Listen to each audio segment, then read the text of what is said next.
These companies support the Thom Hartmann Program. They are X-Chair, changing the world of seating. More info at xchairtom.com. Gabby.com. Gabby takes the pain out of shopping for insurance. More info at gabby.com/Tom.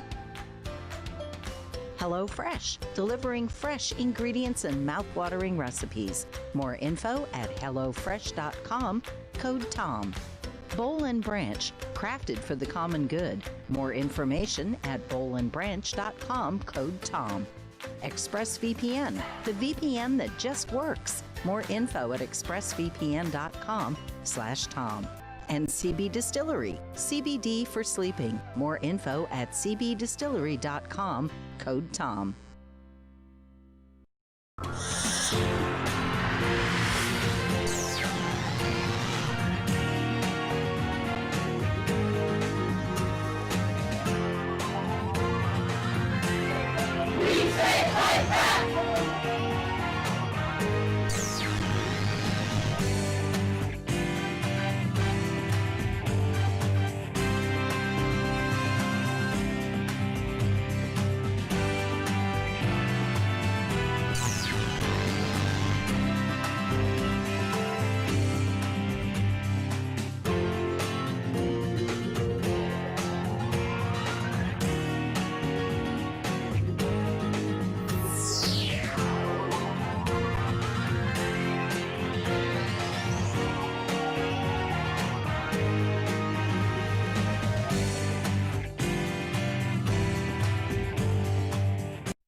It's the Thom Hartmann University Book Club. Today we're reading from Unequal Protection, How Corporations Became People and How You Can Fight Back by Thom Hartmann. This is from the introduction titled The Battle to Save Democracy. Excuse me. On September 2nd, 2009, the transnational pharmaceutical giant Pfizer pled guilty to multiple criminal felonies. It had been marketing drugs in a way that may well have led to the deaths of people, and that definitely led physicians to prescribe and patients to use pharmaceuticals in a way that for which they were not intended. Because Pfizer is a corporation, a legal abstraction really, it couldn't go to jail like fraudster Bernie Madoff or killer John Dillinger. Instead, it paid a $1.2 billion criminal fine to the U.S. government, the biggest in history, as well as an additional $1 billion in civil penalties. The total settlement was more than $2.3 billion, another record. None of Pfizer's executives, decision makers, stockholders, owners, or employees saw even 5 minutes of the inside of a police station or a jail. Most Americans don't even know about this huge and massive crime, nor do they know that the criminal never spent a day in jail. But they do know that in the autumn of 2004, Martha Stewart was convicted of lying to investigators about her sale of stock in another pharmaceutical company. Her crime cost nobody their life, but she famously was escorted off to a women's prison. Had she been a corporation instead of a human being, odds are there would not have even been an investigation.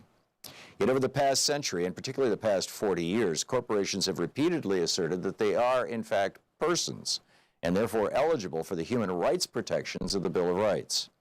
In 2009, the right-wing advocacy group Citizens United argued before the Supreme Court that they had the First Amendment right to free speech and to influence elections through the production and distribution of a slasher documentary designed to destroy Hillary Clinton's ability to win the Democratic nomination.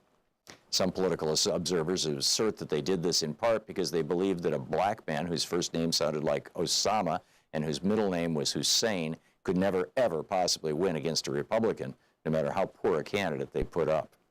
In that, they were following on a 2003 case before the Supreme Court in which Nike claimed it had the First Amendment right to lie in its corporate marketing, a variation of the First Amendment right of free speech. Corporations haven't limited their grasp to the First Amendment. Pretty much any and virtually every amendment that could be used to further corporate interests has been fair game. As you'll learn in this book, in previous decades, a chemical company took to the Supreme Court a case asserting its Fourth Amendment right to privacy from the EPA, snooping into its illegal chemical discharges. Other corporations have asserted Fifth Amendment rights against self-incrimination, as well as asserting the 14th Amendment, passed after the Civil War to strip slavery from the Constitution, asserting that it protects their right against discrimination by a local community that doesn't want them building a toxic waste incinerator, commercial hog operations, or superstores. If this trend continues, it's probably just a matter of time before a corporation claims the Second Amendment right to bear arms anywhere, anytime, and your credit card company's bill collector shows up at your home with a sidearm. This legal situation is not only bizarre, but also quite the opposite of the visions for this country held by the founders of the nation and the framers of the Constitution. They were sufficiently worried about corporate power that they didn't even include in the Constitution the word corporation, intending instead that the states should tightly regulate corporate behavior, which the states did quite well until just after the Civil War. The American Revolution, you'll learn in this book, was in fact provoked by the misbehavior of a British corporation. Our nation was founded in an anti-corporate power fury. The most significant and oft-quoted precedent of the turning point of corporate power in America began just after the Civil War. It rested on a constitutional amendment successfully written and passed by a group of radical Republicans after the Civil War. That's what they called themselves, radical Republicans, to take slavery out of the Constitution. Given that today's Republican Party has, largely since the robber baron era of the 1880s, been the party of big business and the very rich, it's a bit difficult for some people to get their minds around the possibility that the Republican Party started out as a reform party, that for nearly 70 years, from before Abraham Lincoln until just after Theodore Roosevelt left the party to start a third party, had a strong progressive wing. But the Republican Party did. Although Lincoln was, by today's standards, a moderate Republican, he was still anti-slavery, pro-middle class, and pro-labor. In fact, he famously said labor is superior to capital because it precedes capital. Nobody has wealth until somebody makes something. And he was the first president both to use the word strike in public and to actually stop police and private armies from killing and beating strikers. And just like in today's mainstream Democratic Party, where there's a progressive minority that always seems to be pushing the edges, in the Republican Party of the 1800s, there was a very, even by today's standards, progressive faction. The radical Republicans were a splinter group that emerged in a big way from the Republican Party at its founding in 1854. And just after the Civil War in 1866, they gained a majority among Republicans in the House of Representatives, where they had a powerful influence until the faction disintegrated in the 1870s during the presidency of Ulysses S. Grant. They supported the absolute right of freed slaves to vote and participate in government. It goes on from there. Unequal protection, corporate power.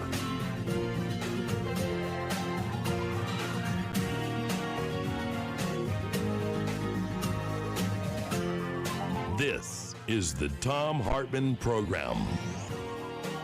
Hey, happy Wednesday. Congressman Mark Pocan will be with us for the entire first hour, taking your calls in just a moment. Our number is 202-808-9925.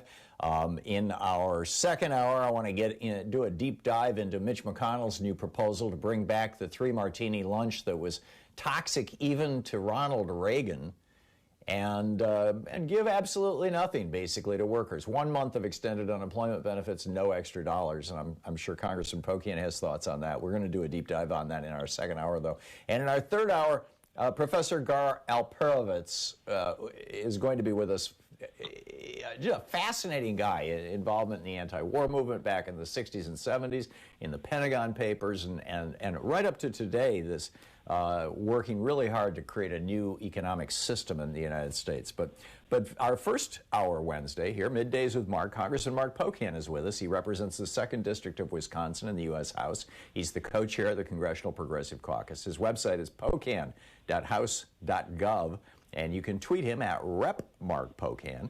And as I said, you know, he will be with us for the hour, taking your calls at 202-808-9925. Congressman, welcome back. Thank you, Tom. Glad to be here. So what's at the top of your radar screen today? You know, we're back in session trying to get a budget bill done by December 11th so we don't close the federal government. But along with that, can we get COVID relief? The good news is some of those talks have restarted. The bad news is Mitch McConnell and Donald Trump are still in office. And that's going to cause some difficulty in trying to get that forward. And then just also watching the complete implosion of Donald Trump in his remaining weeks. Just when you think the story is done and it's ending, you continue to have plenty of extra chapters that Donald Trump's giving us into his single term as president. Yeah, it's bizarre. Are you guys able to work remotely? I mean, are you still in Wisconsin and attending the session? I believe you guys passed legislation enabling that, right? Or a rules change. And can you keep safe here, or do you have to go to D.C.? Yeah, I'm actually in my Wisconsin office right now. Even though I can vote remotely via proxy. But, I have heart disease. I had a triple bypass 3 years ago, November. And, I just have to be a little extra careful given what COVID is. But also, you probably noticed every time we go in session, a lot of Republicans go around not wearing masks. And then the week after, you find out a bunch of members of Congress who got COVID. It's happened a little too often and a lot of irresponsible behavior. But, I will be going back in January and then hopefully, getting a vaccine when they're available. But right now, voting via proxy, but still fully participating in everything virtually. That is great, and it's so great that technology exists. Well, let's pick up phone calls. Let's do it here. Anthony in Detroit, Michigan, my old stomping grounds. Hey, Anthony, you're on the air with Congressman Pocan. Hey guys, how are you doing today? Thanks for taking the call. So my question was for Mr. Pocan. I know it would only take 15 representatives to kind of throw the speakership into contention, or really anything, just in terms of a simple majority vote. So my question is, would 15 progressive caucus members get together to demand Pelosi brings Medicare for all to the floor, or no vote for her? Yeah, Anthony, I'm glad you asked that. Somebody put this out there, and it is wrong on many fronts. First of all, the margin, by the time Nancy's going to be on the floor, we may only have a 4 or 6 seat margin. So 15 votes doesn't even make sense. I don't know where that number comes from. It just shows me, again, someone who doesn't have maybe a great strategy going. Secondly, if we bring Medicare to all to the floor, it will lose. There are not enough supporters when you have a 4 or 5 seat margin. So we have some more work to do to get public opinion. Public opinion is strong, but to get that public opinion making members of Congress do the right thing. But you still have Mitch McConnell in the Senate. So what do you really get out of that? Right now, playing anything, risking on having the Democrats have the speakership is dangerous, because we could have 1, 2, 3 people with COVID not showing up. That means our margin could be as few as 1 seat. And, the Republicans, we could make some really big mistakes on that. So one, it's not 15. I have no idea where that number comes from, but I've seen that on some social media. 2, it's not a strategy that works, because it wouldn't pass if we brought it to the floor. So that's not something I would want to do as a strong supporter of Medicare for all. And 3, playing with this at all is very risky, because we very likely will have people out for COVID. That's just the reality. The margin is so small, we can't give up the chance to have the speakership and all the committee chairs and everything else. So whoever put that out there, I don't think did a lot of thinking about what the next session is going to look like. And I'm at a bit of a loss for what the strategy or the logic is behind it. But I have seen it put out there on social media. Jim in Long Beach, California, listening on KPFK. Jim, you're on the air with Congressman Pocan. Yeah, thank you. Good morning. I have concerns about the priorities and the immediate future. Of course, I respect all the issues mentioned by Representative, but winning in Georgia is really the key to doing anything. It'll be another first. Well, that's my point. What's the strategy for actually doing that and emphasizing it every day? Because as Greg Pallas pointed out, the whole issue with, having a car to register, and the deadline for registration is coming up in just a few days. There's not a lot of time to talk about it. What's going on? Yeah, Jim. Sure, Jim. I think a lot of that is happening in Georgia. And don't forget, they just had tremendous turnout for the November election. So many of those folks are registered voters, but they're still, every state has different rules, and there still are potential hurdles. But one of the things they've sent loud and clear is they don't want us from around the country coming and telling Georgia what to do. That hurts in Georgia. So we're listening to Stacey Abrams and the others who know what they're doing, and they are getting those messages out in Georgia. So the fact that you're not hearing them in California or I'm not hearing them in Wisconsin doesn't really mean a whole lot because we live in California and Wisconsin. What matters is what's happening on the ground. And I do think that Donald Trump right now is actually causing quite a bit of confusion. The more he says elections are rigged, the more people in Georgia on the Republican Party are pushing back because they're afraid people may not come out and vote. So Donald Trump could actually turn out, his ego and his narcissism could turn out to be our biggest ally in all of this. But rest assured, things are absolutely happening on the ground. They're just not running it as a national campaign because a national campaign will fail in Georgia. That's what we're hearing from the people on the ground. And just for the record, you must have a card to prove you're a Georgia citizen. That provision that was proposed by the Republican Party was not adopted, so that is not an issue right now. Which Greg had brought up on our show last week when they first proposed it, but it never got made into an actual rule. Omar in Herndon, Virginia. We just have a minute to the break. Omar, you got a quick one? Yeah, Tom, thanks so much for taking my call. And Mr. Pocan, thank you for helping turn Wisconsin blue. All those town halls that you did planted the seed for today's harvest. My question to you, sir, first, I want to assure from you that you're going to be, the Progressive Caucus is going to be very aggressive with this president. And my question, if you guys put a list together of the things that we can get done by executive order. Yeah, so yes, I think the caucus, we just actually changed our bylaws and we're going to be stronger than ever. And we got a lot of the new members who are really great new members have joined the Progressive Caucus. So look for good things. And, I think a lot of things are going to have to happen by executive order because our margin is going to be so slight in the House and we don't have the Senate. So right now, trust me, that's what the groups are doing, is looking at what things can happen via agency rules or executive order. That's why Elizabeth Warren says so often personnel is policy. The people that get the appointments right now are really important, and we have to keep pushing Joe Biden to have good people appointed. Congressman Mark Pocan, co-chair of the Congressional Progressive Caucus representing the 2nd District of Wisconsin and the U.S. House of Representatives, is here with us for a national town hall meeting, Middays with Mark, taking your calls for the hour. His website is Pocan, POCAN.house.gov, and you can tweet him at Rep. Mark Pocan. We'll be right back. This is the Thom Hartmann Program. Back with more of your calls for Congressman Pocan in just a moment.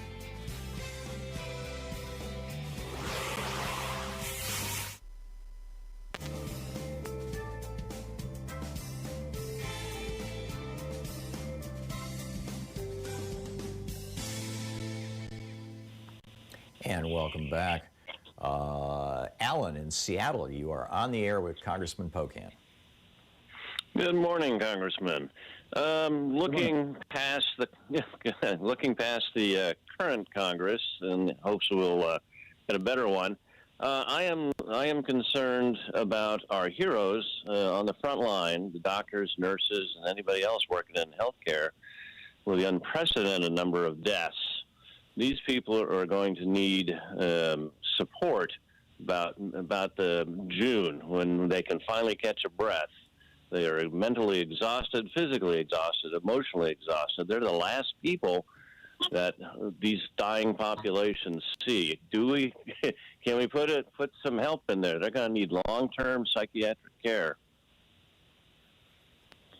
Alan, you're completely right that people are exhausted here in the healthcare profession. I'm hearing this more and more, and fortunately, with the vaccines coming out, I heard the terminology today. The beginning of the end is happening, and that's good. The end of the coronavirus, if we can get the vaccines out and distributed, and make sure they're given out as a priority to those healthcare workers you just mentioned. But when I talk to people who are working in this field, they are so stressed.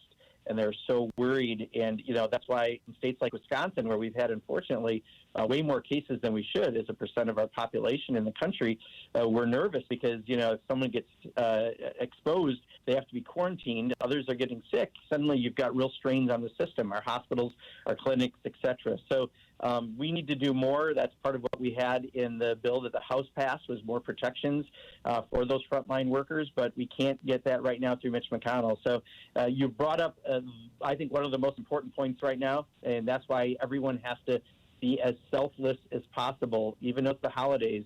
We have to make sure that we're not getting sick because we can't stress those workers and those systems anymore. And, you know, it's for a short time longer. The vaccine's there, but you brought up a perfect point. You know, a lot of people stayed home on Thanksgiving. We're going to need to do that, keep immediate family functions for the other holidays coming up. Morris in Long Beach, California. You're on the air with Congressman Pocan. Good morning, gentlemen. Congressman, if President Trump decides to pardon El Chapo, is there anything that this government can do to stop that? The brother needs $400 million. Talk about the president. And we know El Chapo's cartel can get it to him. Is there anything that we can do to make sure that Donald Trump don't pardon this criminal? And thank you for your time. And good morning, Tom. Yeah, so I don't know if, you know, this current, you know, what looks like it could be an investigation around people trying to pay money for pardons and where that'll go. And if this is a part of that, hopefully that'll get exposed. I think it's also ironic that the president's going to pre-pardon his family members or himself because that admits they did crimes, which I think he forgets every time he talks about pardoning people that are close to him. But, you know, he's got his final days and he's going to do a bunch of crazy, wacky things. I mean, he's threatening to take down a defense bill over internet because he's mad at the companies that he thinks are censoring him. You know, he's going to do odd pardons. He's going to probably fire more people. And he continues the crazy rhetoric about the election. So I wish, Morris, I could predict him. If I ever was in that business, I could make a lot of money. It's been hard to try to predict Donald Trump.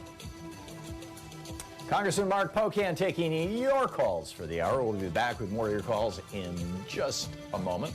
For the co-chair of the Congressional Progressive Caucus, the guy who represents the 2nd District of Wisconsin in the U.S. House of Representatives, Pocan.house.gov is his website. You can tweet him at Rep. Mark Pocan. We'll be right back.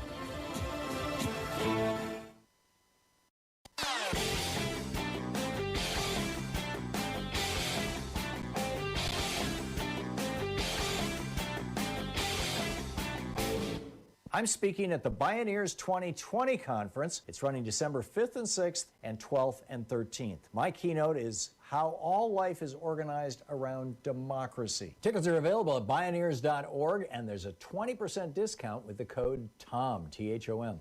Hey, we have a new video up over at ThomHartmann.com for folks who support our program. It's about a growing movement, oddly enough, on the hard right, on the far fringe extreme right, that says that because Congress, after the Civil War, had not seated senators and members of the House from the former Confederate states and refused to until they changed their state constitutions to eliminate slavery, because they did not have a say in the writing and the passage of the 13th, 14th, and 15th Amendments that ended slavery, gave equal protection under the law to everybody, and guaranteed the right to vote to formerly enslaved people, that because the Confederate States were not represented, these are illegitimate amendments. And oddly, one of the people who's at the forefront of this is Amy Coney Barrett. It's all over at ThomHartmann.com.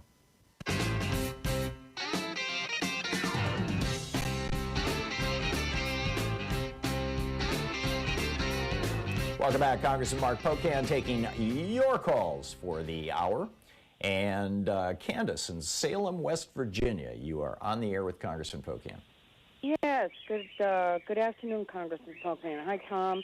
I was just wondering, it's a little disappointing with Biden's picks.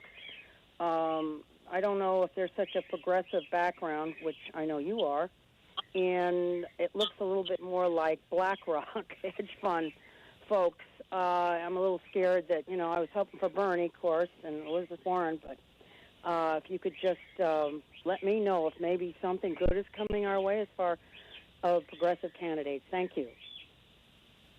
Yeah, I've seen some good picks, and there's some, you know, that maybe aren't my first choices, but you're going to see diversity, I think, in his administration. I think the unfortunate factor right now is it's hard for some of the good people like a Bernie Sanders or Elizabeth Warren, for example, to get appointed because of the seats in the Senate, especially given the states they may come from, with these tight margins. The same thing is true of the House, where I think a number of House members where possibilities for cabinet secretaries, we don't have a whole lot to give up. for a margin right now. So the reality may just be that some of those folks won't get appointments simply because of what happened with the electoral results. Tim in Aloha, Oregon. You're on the air with Congressman Pocan. Yeah, it's a pretty simple process. What would you think if they canceled the inauguration ceremony and took the tens of millions of dollars that would cost and put that into COVID relief? The Biden administration, prior to being inaugurated, could get an infomercial on TV to let people know to donate to that. You think that would help? Yeah, Tim, I mean, I think anything that the president can do to have people do good behavior and help support things, we certainly didn't see out of Donald Trump for 4 years, would be good. My guess is the inaugural is going to be scaled back no matter what, because you just can't do group activities. You're not going to have enough people vaccinated, certainly by January 20th. And D.C. is not going to be very open to having those activities and groups of people together. So I think that's going to happen no matter what. You're not going to see the big group activities. And I don't think that's a terrible thing. I just unfortunate part of the times we're in. Pam in Chicago, you are on the air with Congressman Pocan. Yes, I just heard about the, I guess it's a bipartisan budget of $908 billion that was presented by these group of representatives. Wanted to get your take on that. But what was included there, I guess, was the you would be prohibited from filing lawsuits for companies, I guess, regarding inadequate PPE or if their employees are indeed contracting COVID. I think that should not be included in any bill. What do you think about that? And then lastly, President-elect Biden, he should just say he doesn't want Donald Trump at the inaugural. I mean, don't let the press bombard him with those questions. Donald Trump isn't invited to the inaugural. It's for the people. It's going to continue, and we must have progressives in leadership as well as black people. Tom, you all know right now there are civil rights organizations meeting with Biden because they're concerned about the appointments of black people in high-level cabinet positions. So I'll hang up and listen. But, yeah, that $908 billion, that's not going to be enough. And it would be real nice if we could put $2,000 in the hands of the people immediately to show them some relief. Yeah, Pam, let me answer the second question first, and then I'll come to the first one.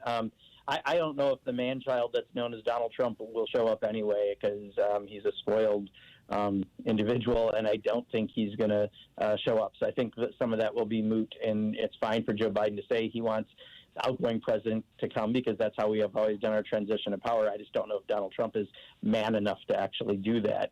I just doubt it. On the other, I think it's the proposal put together by a group called the Problem Solvers, which is a bipartisan group of basically centrists who have swing districts who are always trying to appeal to people in the other party, and therefore they try to do activities to show that they're very bipartisan. I briefly was in that group because the strategy was you should be able to work with anyone to get things done, but it very quickly found that wasn't what they were trying to accomplish. In fact, many of us progressives were in that group years ago, and while they claim they've changed, that proposal certainly shows the failure of what they put out there, putting bad ideas like that immunity. It's very much a bad idea, Pam, you're right, and not putting enough support out there isn't a good idea either. Now they can all do a press release, but I don't think it really moves us any closer to having final resolution like we need to have for the people. Dominic in St. Louis, Missouri. You're on the... Whoa, Dominic, I'm sorry. I was missing... I'll pick you up right on the other side of the break here, Dominic. I'm going to put you on hold, and you'll be our first caller. Congressman Mark Pocan is with us for the hour, taking your calls.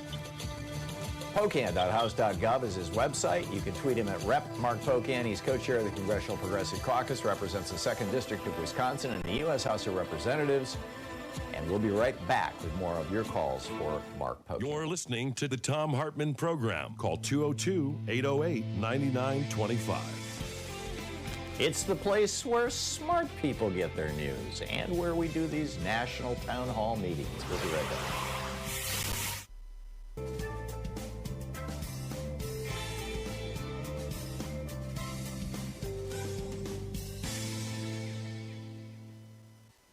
Free Speech TV is in their fund drive, as you probably noticed. This is just a fascinating, absolutely fascinating year. Everything that we've been watching, I mean, is literally stuff that they'll study in history books 100 years from now. And assuming that there's still a human civilization, that Trump's efforts to destroy climate change didn't succeed, or to destroy any efforts on climate change. And I do think that we'll roll them back. But in this extraordinary time, we need good information. We need good, clean, straightforward, no lies, no BS, unvarnished, what's actually happening information. And we definitely don't get that with the so-called fake news like Fox News and right-wing websites and on Facebook. I mean, Facebook is just a disaster in that regard. But you do get that here on Free Speech TV.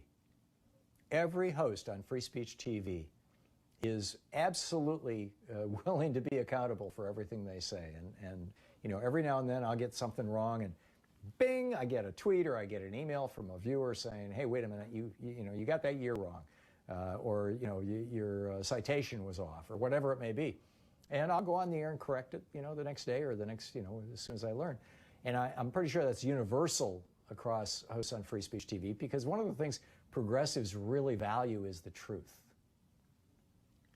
The whole progressive or liberal ideology is based on the assumption, as Jefferson said, that without an educated populace you can't have a democracy. So therefore, we have to have good education. We have to have good information.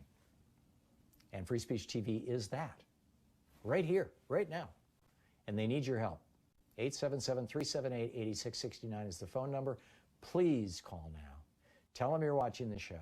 And the best kind of donation you can make for Free Speech TV right now is a monthly recurring donation. It can be a small amount. It could be a larger amount. It depends on your means, what you can afford. But call now and make a contribution to Free Speech TV. There is, and by the way, all the sustaining donors, the people who, if you call now and start a monthly contribution, say, here's my credit card, just ping it for, $20 a month until I tell you to stop, or, $20 a month for the next 12 months, or whatever it may be. If you do a monthly recurring donation, you will receive, you don't even have to ask for it, it's automatically going to go out, a 2021, refrigerator calendar magnet, not the refrigerator, just the magnet, with quick resources on how to get involved with various movements. It's really cool. And this is something Free Speech is doing to try to encourage people to make these monthly contributions, because the monthly contributions are so useful in helping Free Speech TV budget. There's great people working there. It's a great organization. It's been around for a couple of decades, busting their chops to try to bring you good, solid, accurate, honest information from a progressive point of view. But other viewpoints are certainly discussed here, at least on my show, and I know on some others. And this is just an extraordinary thing, Free Speech TV. It's not so common to find, in fact, a progressive television network. In fact, Free Speech TV, yeah, there's a few progressive shows maybe on MSNBC or CNN, but by and large, these other networks are not at all progressive. They're very corporate, and I think there's more Republicans than Democrats, frankly, on MSNBC hosting shows. And certainly on CNN. But here on Free Speech TV, you're going to get the straight scoop. And you're going to get information you can share with your friends, so that you can knock down those crazy comments by, weird Uncle Ralph on Facebook, or, I call it ammunition to win the water cooler wars, with the guy in the next cubicle who's, always spouting some conspiracy theory or whatever. So those are the reasons we need Free Speech TV. I think it should be obvious if you're watching, the value of this network. Otherwise, you wouldn't be watching it. So please call now, 877-378-8669, and become part of our family. With a $20 gift, there's the Thom Hartmann University bumper sticker, or the Fight for Democracy sticker, Free Speech TV sticker. With a $50 gift, you get your choice of the Free Speech TV webcam cover, or the Change Never Happens from the Top Down tote bag. With a $75 gift, you have your choice of the Free Speech TV black hat, or the Thom Hartmann Program mug, my favorite. With a $100 gift, you have your choice of a set of 2 Free Speech TV face masks, or the Free Speech TV Quarantine 2020 tumbler. As I said yesterday, sure to be a collector's item. With a $120 gift, surely, I'm not sure, but I'm guessing, with a $120 gift, he asked me about Free Speech TV t-shirt, or the social distancing kit, or the hidden history of monopoly, or the hidden history of oligarchy. With a $240 gift, you can join us on a Zoom call for a virtual meet and greet. There'll be one January 13th and on February 17th. Or you can have the Free Speech TV hoodie. With a $240 gift, you get the Reclaiming Our Democracy book set, Monopoly and Oligarchy by me. With a $360 gift, the hidden history of oligarchy, monopolies, two face masks, and the quarantine tumbler. And with a $1,000 gift, get in line to come visit us in Portland. So please call now, 877-378-8669. This is a vital time. Please call now.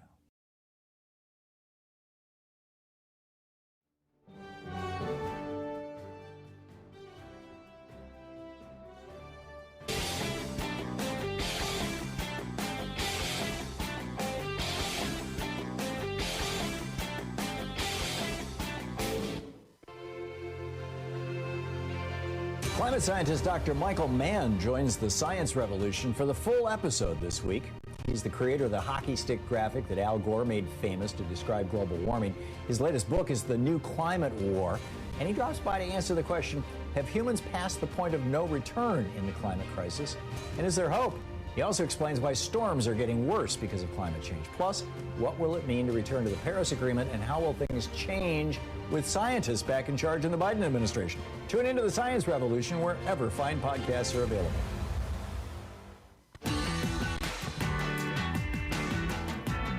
Welcome back to our National Town Hall meeting with Congressman Mark Pocan today. Dominic in St. Louis, Missouri, you're on the air with Congressman Pocan. Hi, Tom. Hi, Congressman Pocan. My question is, if the GOP keeps the Senate and ends up not confirming any of Biden's appointments, can you just put acting in front of their title and get on with it? Yes, in many cases, but in some cases it doesn't give them the full power and potential. But I don't think they'll turn down every nomination. I mean, I think, they'll fight on some. They've already indicated that at least I think the Office of Management and Budget, they might put up a fight. But I don't think they'll do every single one. But yes, Donald Trump had many folks in acting roles, but it did limit some of what they could actually get done. They're going after Neera Tanden, who used to run the Center for American Progress. And she was outspokenly anti-Bernie. I mean, she's very much not a progressive, or at least the kind of progressive that, you or I would understand. I mean, she's just, kind of a mainstream, down-the-middle Democrat.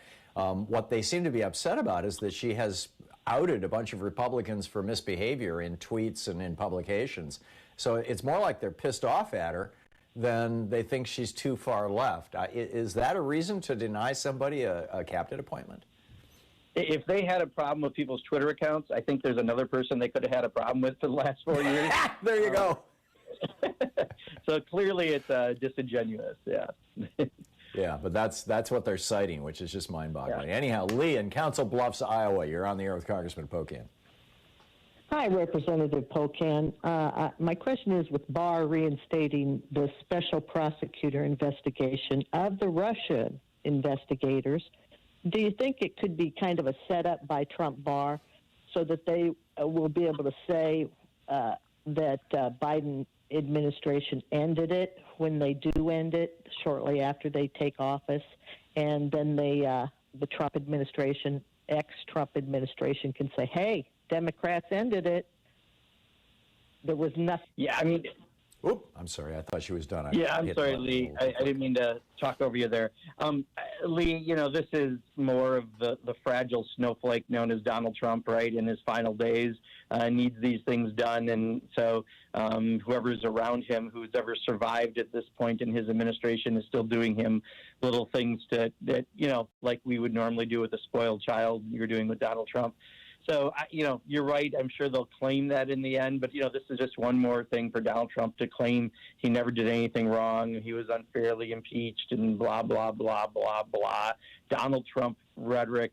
It's just sad to see someone who made it to be the president of the United States to, in the end, to be this much of a fragile snowflake that everyone has to treat him like a little child and, take care of little things so his ego isn't too bent out of shape. It's just truly sad and pathetic. Billy in Bloomington, California. You're on the air with Congressman Pocan. Good morning. Hi. I wanted to ask Congressman Pocan if there's something that can be done to encourage the Biden administration to quickly take a look at the ways in which the postal system, the postal service, gets sabotaged. I'm a small businessman. They just switched things in the last week again on the way they do their website work, and it causes you, you want to go somewhere else to try to use your shipping. In other words, somebody, for the very same reason of trying to install beside voter suppression, who he had in there, I think there's forces that were at work wanting to see this thing come to where it's got to get privatized. And I can't stand that idea. And I just want to know if there's something you think we can do rather quickly to really examine what it is that happens to cause this kind of thing to take place. It's crazy, okay? That's what I had to say. Yeah, I agree with you, Bill.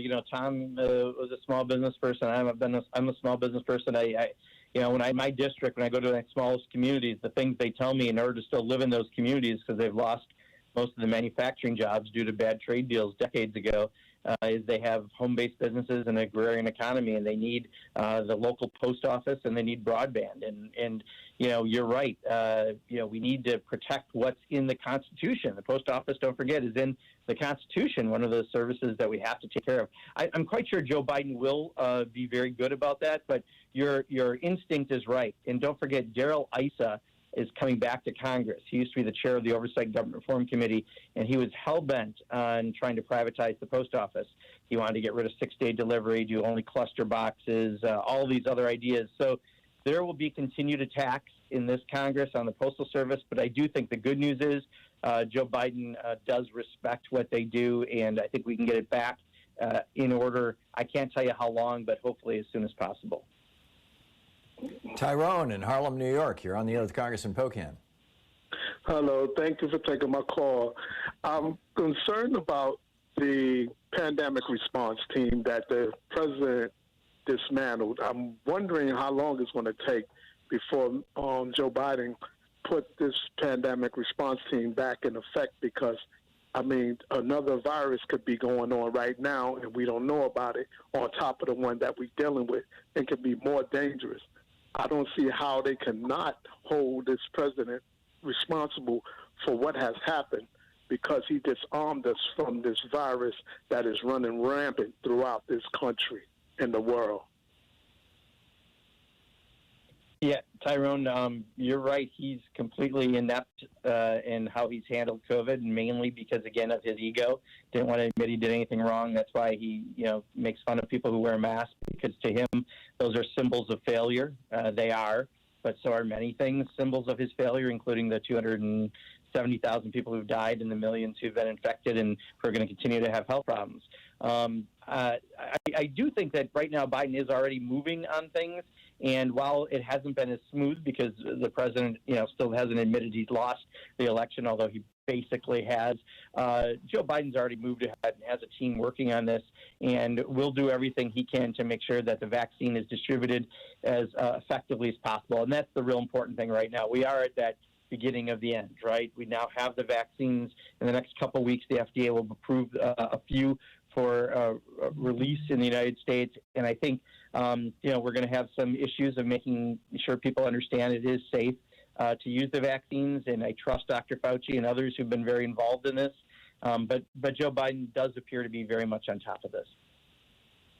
Loretta in Berwyn, Illinois. You are on the air with Congressman Pocan. Hello, Congressman. I have a question about the next session. I know that you are a proponent of Medicare for all, but Joe Biden is not, and he would like to expand or correct some of the mistakes of the ACA. But what I'm wondering is there any possibility of a standalone bill that would lower the Medicare age to 60 or even 55, just to help loop in a few million people who didn't have health care, couldn't afford the ACA previously, or who have lost their jobs because of COVID. Yeah, Loretta, you're exactly right. Yeah. If I could add to that, I proposed in one of my books a couple of years ago in Rebooting the American Dream that we lower the Social Security age to 55 also. And when you do the math on that, it actually creates massive numbers of jobs because it, about half of the people over 55 who are, can go on Social Security and Medicare, just open all those spots up for younger people. Back to you. I'm sorry. Sure.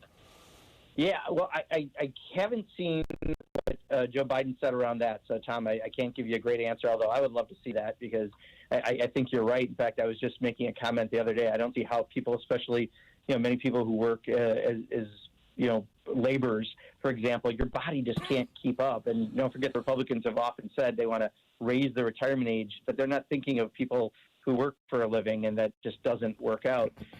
However, specifically to Loretta's question on Medicare, Joe Biden has said he wanted to go down to 60. So, potentially a bill could go through Congress. I just don't know what the Republican Senate would do on that. But potentially there's also maybe some other ways that Joe Biden can figure out how to get that done. But he has stated he supported that. That was part of his negotiated, policy that he did with Bernie Sanders. And, I think we need to try to hold him to those promises in any way that we can try to get them done, understanding that depending what happens in Georgia, we may have less success in the Republican Senate. We just have 30 seconds. What's the most effective way to communicate concerns to the Biden administration? I've been trying to avoid going after any of his appointees and give them a chance here. But if somebody wants to speak up, what's the best way to do that? For the general public, I think it's still pretty difficult, right? You got to use social media and do things because we don't have a set-up person to do it. Fortunately for members of Congress, we do have some people in the transition assigned to us, and we try to talk to them on a regular basis. Okay, thank you. 45 minutes past the hour here on the Thom Hartmann Program. Congressman Mark Pocan taking your calls for the hour. We'll be back with more of your calls for Representative Pocan in just a moment. Stick around. You're listening to Thom Hartmann. Visit ThomHartmann.com for audio and video archives. It's the place where we dare to ask, is Walmart a person? And we dare to say, no, I don't think so. We'll be right back.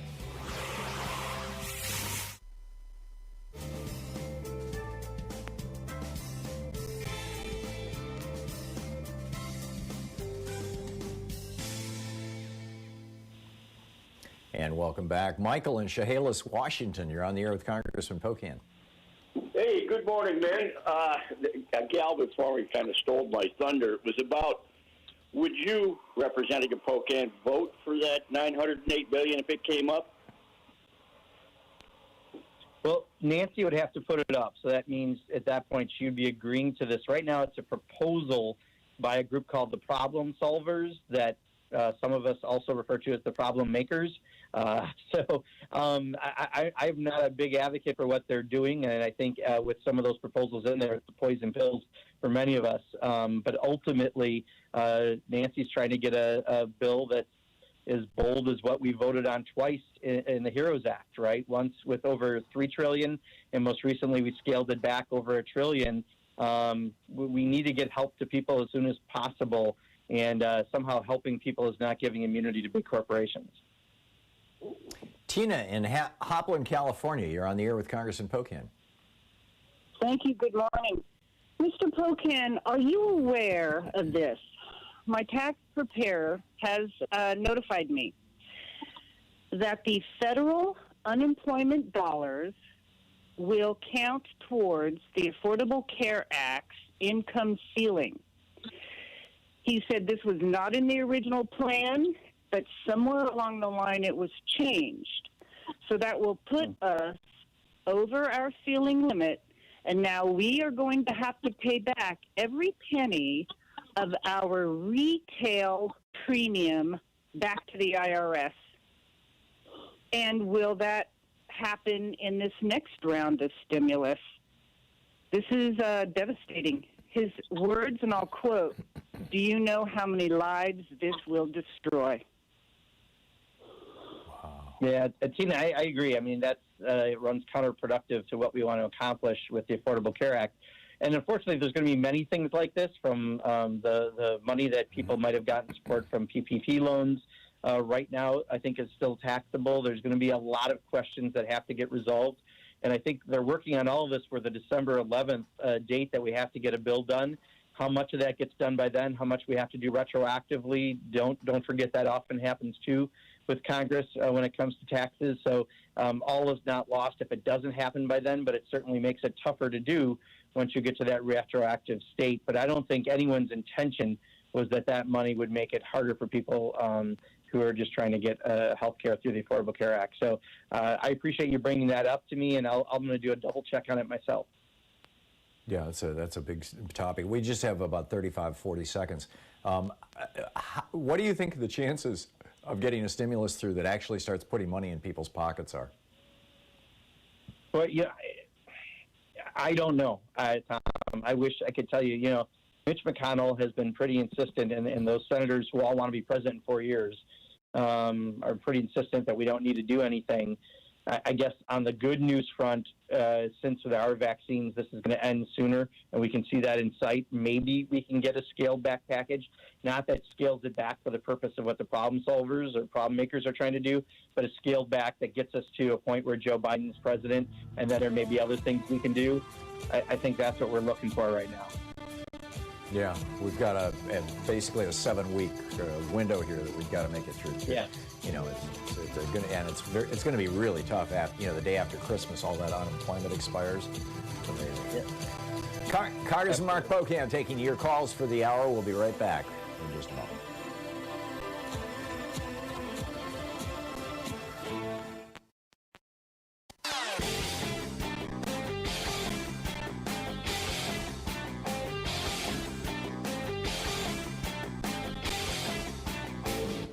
The Hidden History of Monopoly tells how Robert Bork, that guy from the Reagan era, transformed corporate America and destroyed the American dream.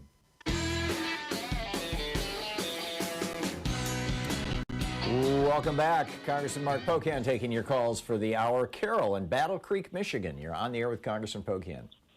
Hi, good afternoon, gentlemen. I just really concerned, and I know you covered this before, Tom, this paradox or contradiction of Trump pardoning people on one hand, he's handing down one pardon, and then these executions on a federal level that he and William Barr are following through on, which tend to be unnecessary.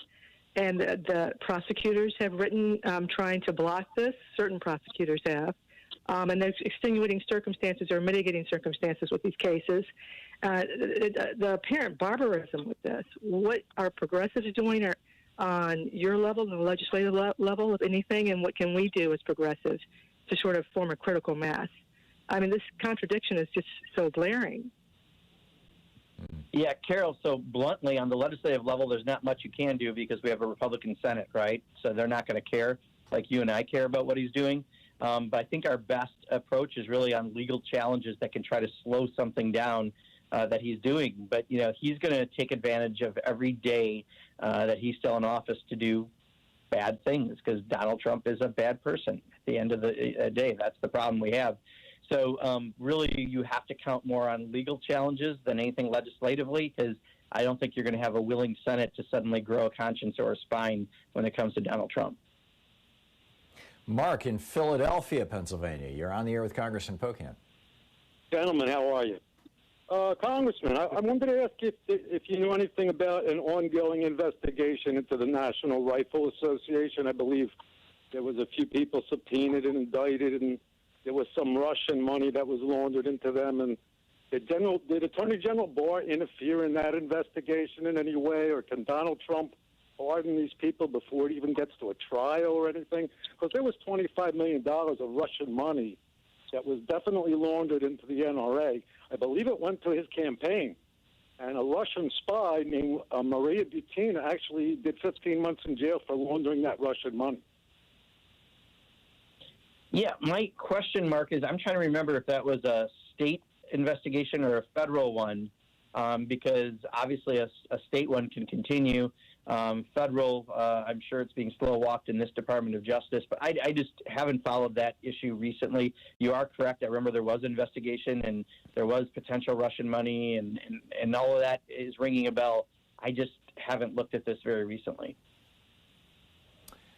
Hector in Chicago, you're on the air with Congressman Pocan. Hi, Congressman. You know, it's strange to me that bipartisan is even a word anymore. There's two sides of a coin. So, you know, the question was about bipartisan and how, you can't even trust the Republicans for anything, as they haven't even done anything for the people of America in 4 decades, that they need to be called out for what they are entirely. And, I mean, the oligarchs of the world are making the country's fastest, and we're really post-capitalism.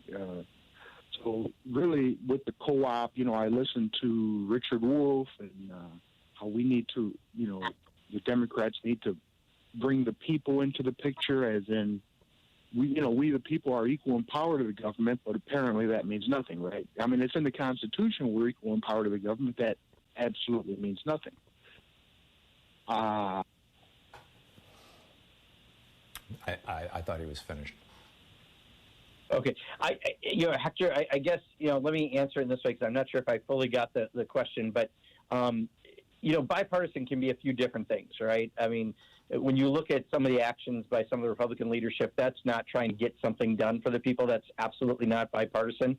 But at the end of the day, if you have a Republican Senate and a Democratic House, you have to have support from both bodies for anything to move forward. You have to have, I guess, bipartisan agreement, which may scale back some of the things that we would want to do as Democrats. But if things don't move legislatively, you can't do everything through executive action and agency rule. So, I guess I look at the Tom Cottons and Ted Cruz's of the world and Lindsey Graham's as, purely hyper-partisan and not at all part of a system of functioning government. But then I look at maybe the Mitt Romneys a little differently, right? Because at the end of the day, they realize they have a responsibility at least to do something. We may disagree on the approach, but we have to still try to get something done. But the challenge has been under Donald Trump, there's nothing about Donald Trump that's bipartisan, and that's the toxicity that we've had to be in for the last 4 years. Paul in McFarland, Wisconsin. You're on the air with Congressman Pocan. Yes, a proud voting constituent of the congressmen in McFarland, Wisconsin. Congratulations on your reelection. Thank you, Paul. Question about how do we keep the thin majority in the Congress, a thin Democratic majority, whipped into line on the votes coming up in this term? Paul, that's going to be incredibly tough. I think what you're going to find, if it turns out at the end of the day, I'm not sure what the final number is right now, because I think there's still a few in contention. I believe there's an Iowa seat that's right now 6 votes. Last time I heard, separating the candidates, 6 votes in a congressional district. Because of that uncertainty, it may be we have a 4-seat margin at the end, and that's going to be incredibly difficult to see any big ideas move forward. But even, does a $15 minimum wage hit a road bump? Because all you need is special interest to get to 4 people, and you can block any agenda potentially moving forward. So it's going to be difficult. We are going to rely on this White House and their executive orders and agency rules, but those are not all powerful. There's still things we have to get done legislatively, and hopefully with redistricting coming up, we will have some opportunities to elect some new members of Congress in 2022, and that can maybe change that very, very tight margin. But no question, a margin like that's going to make it much more difficult to put anything on the floor of substance. Yeah. Congressman, we just have 5 seconds. Thanks so much for dropping by today and for the great work you're doing, and we all appreciate it. Thank you so much. Absolutely. Thank you. Congressman Mark Pocan, co-chair of the Congressional Progressive Caucus, representing the state of Wisconsin in the U.S. House. We'll be back. I want to get into a rant about, what's going on with Mitch McConnell, Republicans in Congress, Donald Trump. It's just nuts. So stick around. We'll be right back.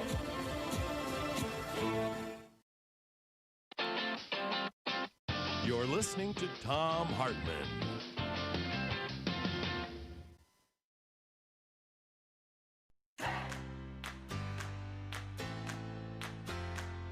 These companies support the Thom Hartmann Program.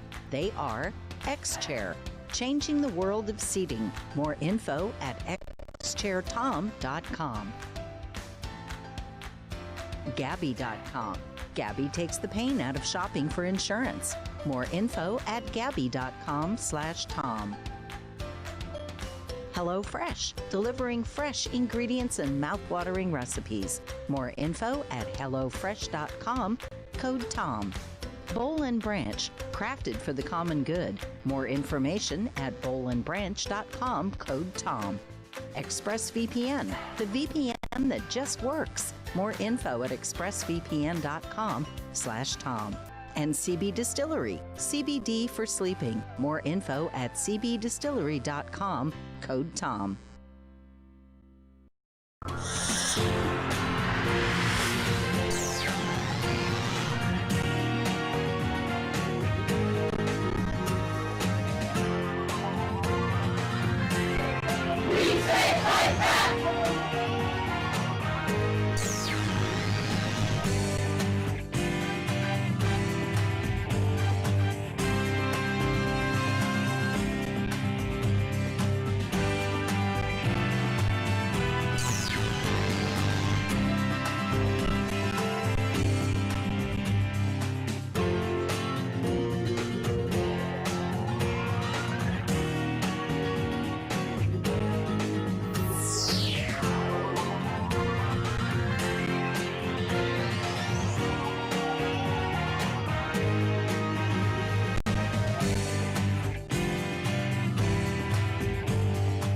Free Speech TV is in their fund drive, as you probably noticed.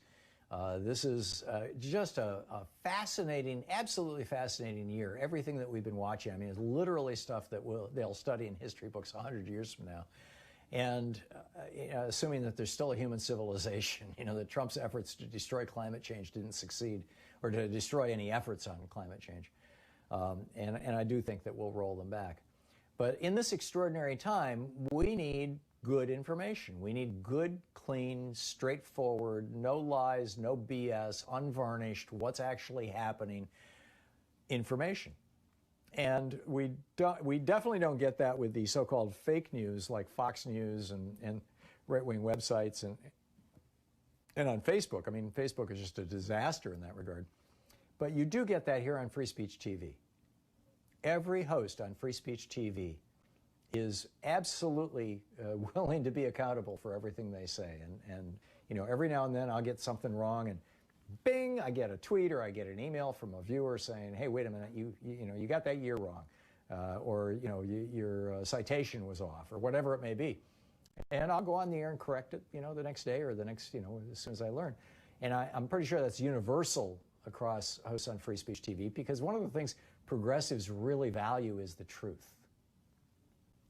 The whole progressive or liberal ideology is based on the assumption, as Jefferson said, that without an educated populace you can't have a democracy. So therefore, we have to have good education. We have to have good information. And Free Speech TV is that, right here, right now. And they need your help. 877-378-8669 is the phone number. Please call now. Tell them you're watching the show. And the best kind of donation you can make for Free Speech TV right now is a monthly recurring donation. It can be a small amount. It could be a larger amount. It depends on your means, what you can afford. But call now and make a contribution to Free Speech TV. There is, and by the way, all the sustaining donors, the people who, if you call now and start a monthly contribution, say, here's my credit card, just ping it for, $20 a month until I tell you to stop, or, $20 a month for the next 12 months, or whatever it may be.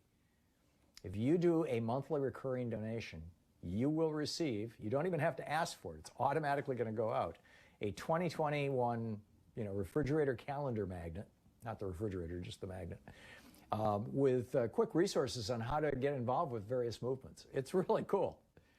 And this is something Free Speech is doing to try to encourage people to make these monthly contributions, because the monthly contributions are so useful in helping Free Speech TV budget. There's great people working there. It's a great organization. It's been around for a couple of decades, busting their chops to try to bring you good, solid, accurate, honest information from a progressive point of view. But other viewpoints are certainly discussed here, at least on my show, and I know on some others. And this is just an extraordinary thing, Free Speech TV.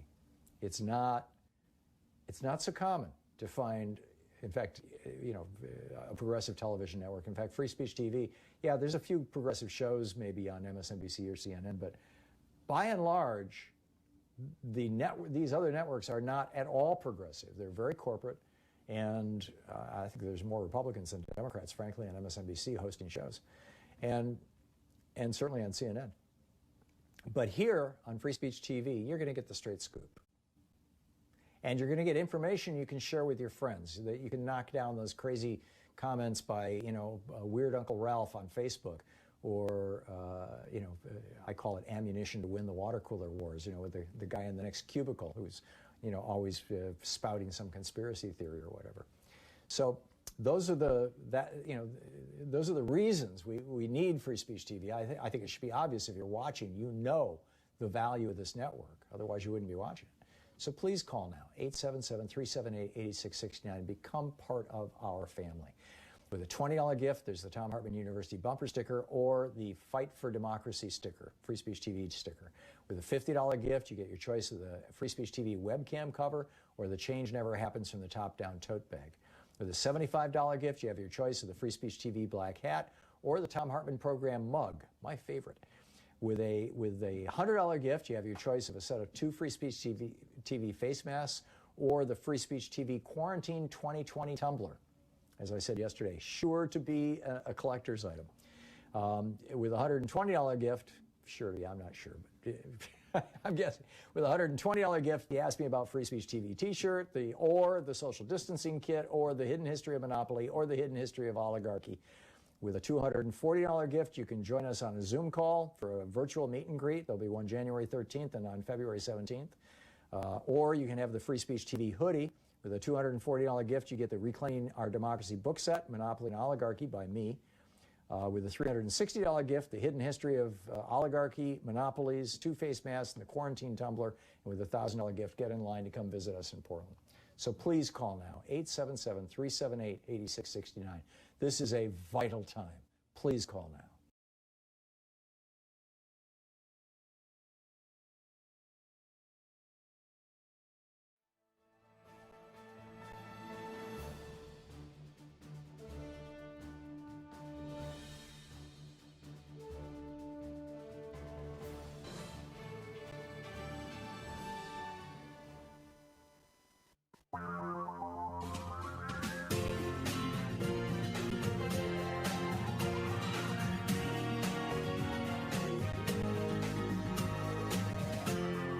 This is the Thom Hartmann Program.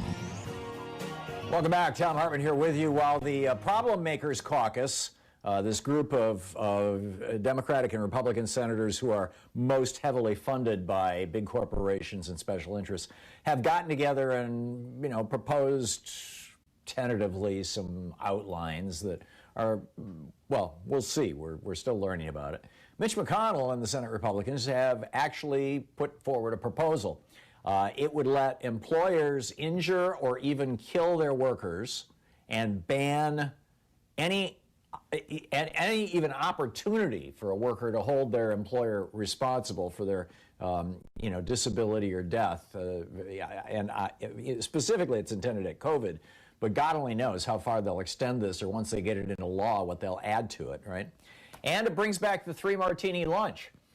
That's a phrase that you really have to be probably at least 40 or 50 years old to remember. I mean, it was 1987, as I recall, when maybe 84, it's been a while, in any case, when the Three-Martini lunch, when the Reagan administration, this was back in the days of William Proxmire, who, I think he was a Republican. I might be wrong. Maybe he was a Democrat. But the Midwestern. I think he was from Wisconsin. The senator who the Golden Fleece Awards and stuff like that. And there was all this pushback on the Three-Martini lunch, and so they cut back the meal deduction, to where you could only have 2 martinis. And then they cut it back even further during Jimmy Carter's administration to, we ain't paying for any martinis. Well, he wants to bring back the Three-Martini lunch. And all of this in exchange for a 1-month extension of the unemployment benefits that are going to expire the day after Christmas. 1 month. Y'all get 1 month, your employers get to kill you without consequence forever. I mean, these Republicans in the Senate are actually, in my opinion, trying to sabotage the incoming Biden administration. And as usual for Republicans, we've had this contest on this program for 17 years now. Anybody who can name one piece of legislation that was initiated by a Republican, passed by a majority of Republicans, and signed into law by a Republican president, one piece of legislation that principally benefits working class people or poor people. If you can name one piece of legislation in the last 40 years, I will send you an autographed copy of one of your choice of my books. And nobody has won that prize in 17 years. This is what they do. So they're trying to screw working people by refusing to extend unemployment benefits and in Mitch McConnell's new stimulus and make it illegal for workers to sue their employers. And, it's been 6 months since the House passed that $3 trillion HEROES Act that would have given American workers $600 a week. And more than 2 months since the House passed a slimmed-down $2.2 trillion version that would have given unemployed workers an extra $300 a week. Both of them were shot down by Mitch McConnell in the Senate. They both passed the House of Representatives. So McConnell today proposed this new stimulus bill that gives workers not $600 extra a week, not $300 extra a week, but $0 extra a week. That is not a typo. $0 ends your right to sue and brings back massive tax breaks for big business. This is just mind-boggling. I mean, we all know Republicans have opposed unemployment benefits since Franklin Roosevelt put them into law. I think it was in 1936 or 37. So it's not surprising. I mean, this is what Republicans do, right? Trash unemployment benefits, trash working people, make sure that people like Kelly Loeffler and David Perdue, flying around in their private jets. Loeffler actually owns a private jet, and living in their gated communities and their fancy mansions and whatever, with their live-in staff and whatnot. I don't know specifically if Perdue lives quite that high, but Kelly Loeffler is the richest person in the Senate. And Mitt Romney's close to a billionaire, so that's pretty up there. I mean, her husband owns the New York Stock Exchange. He's not just like the president, he owns it. So this is what they do. And in addition, 20 million Americans' eviction protections are going to run out at the end of this month. And the McConnell bill and the Problem Makers bill doesn't solve that problem. They're also refusing any money at all for police, fire, hospitals, and other state and local governments. That's the McConnell proposal. There is money for state, fire, police, local governments, et cetera, some small amount of money in this proposed $900 billion bill that the Problem Solvers Caucus is trying to put together. But in McConnell's bill, he says no to SNAP benefits. We have 1 in 5 children in America is going to bed hungry. Just think about that for a minute. 1 in 5 children in America will go to bed hungry at least a couple days this month, some of them for weeks at a time. And what does Mitch McConnell say? We cannot extend or expand food stamp benefits because people lost their jobs because of COVID. Can't do it. Sorry. We got to preserve our tax cuts for billionaires. You may not have food stamps. I mean, this is nuts. They do, McConnell does throw a small bone to education and vaccine distribution, a total of about $200 billion between the two of them. But basically, they embedded a time bomb in there that's going to blow up in Joe Biden's face by making it illegal for the Treasury Department to continue to support the Fed in, supporting the big corporations on the New York Stock Exchange which could mean that right after the first of the year, the stock market goes to hell. Now, I'm not making a prediction. Don't make investment advice or take, decisions based on anything I say. But this could be, and then using their, notorious BS talking point about, we've got to stop fraud by working people. They completely ignore fraud from corporations and fat cats. The Republican senators want to make it harder to file for unemployment benefits in every state, which will further cripple Joe Biden's ability to stimulate the economy, because the best way to stimulate the economy is not to give $1.5 trillion of tax cuts to big corporations, or $6 trillion of purchasing bonds and stocks, as the Fed has done to big corporations. The best way to stimulate an economy is to inject money into the pockets of people at the bottom half of the economic ladder, because they will all, or virtually all, spend all of that money very, very quickly, which, boom, gets it into the economy, just like that. But, this is what Republicans do. I mean, they just, they only exist to serve their billionaire and corporate masters, and their billionaire and corporate masters return the favor by largely funding every Republican member of Congress and every Republican member of the House and Senate of every state in the country, or state assembly, or House of Burgesses, or whatever it may be. This is who they are. This is what they do. So anyhow, we need to be reaching out. Reach out to Congress at 202-224-3121. Speak to both your senators and your member of the House of Representatives, or reach out by email. You can reach out by social media. Send them a letter. Tell them to put the tens of millions of unemployed and hungry people in America ahead of the Three-Martini lunches and the liability limits for meatpacking plants and giant corporations, warehouse operations and things where people have been forced to work under conditions that have caused them to get sick, and many have died. And those employers are now saying, hey, stop my employees from suing me. I just killed a few of them. Yeah, time to end that.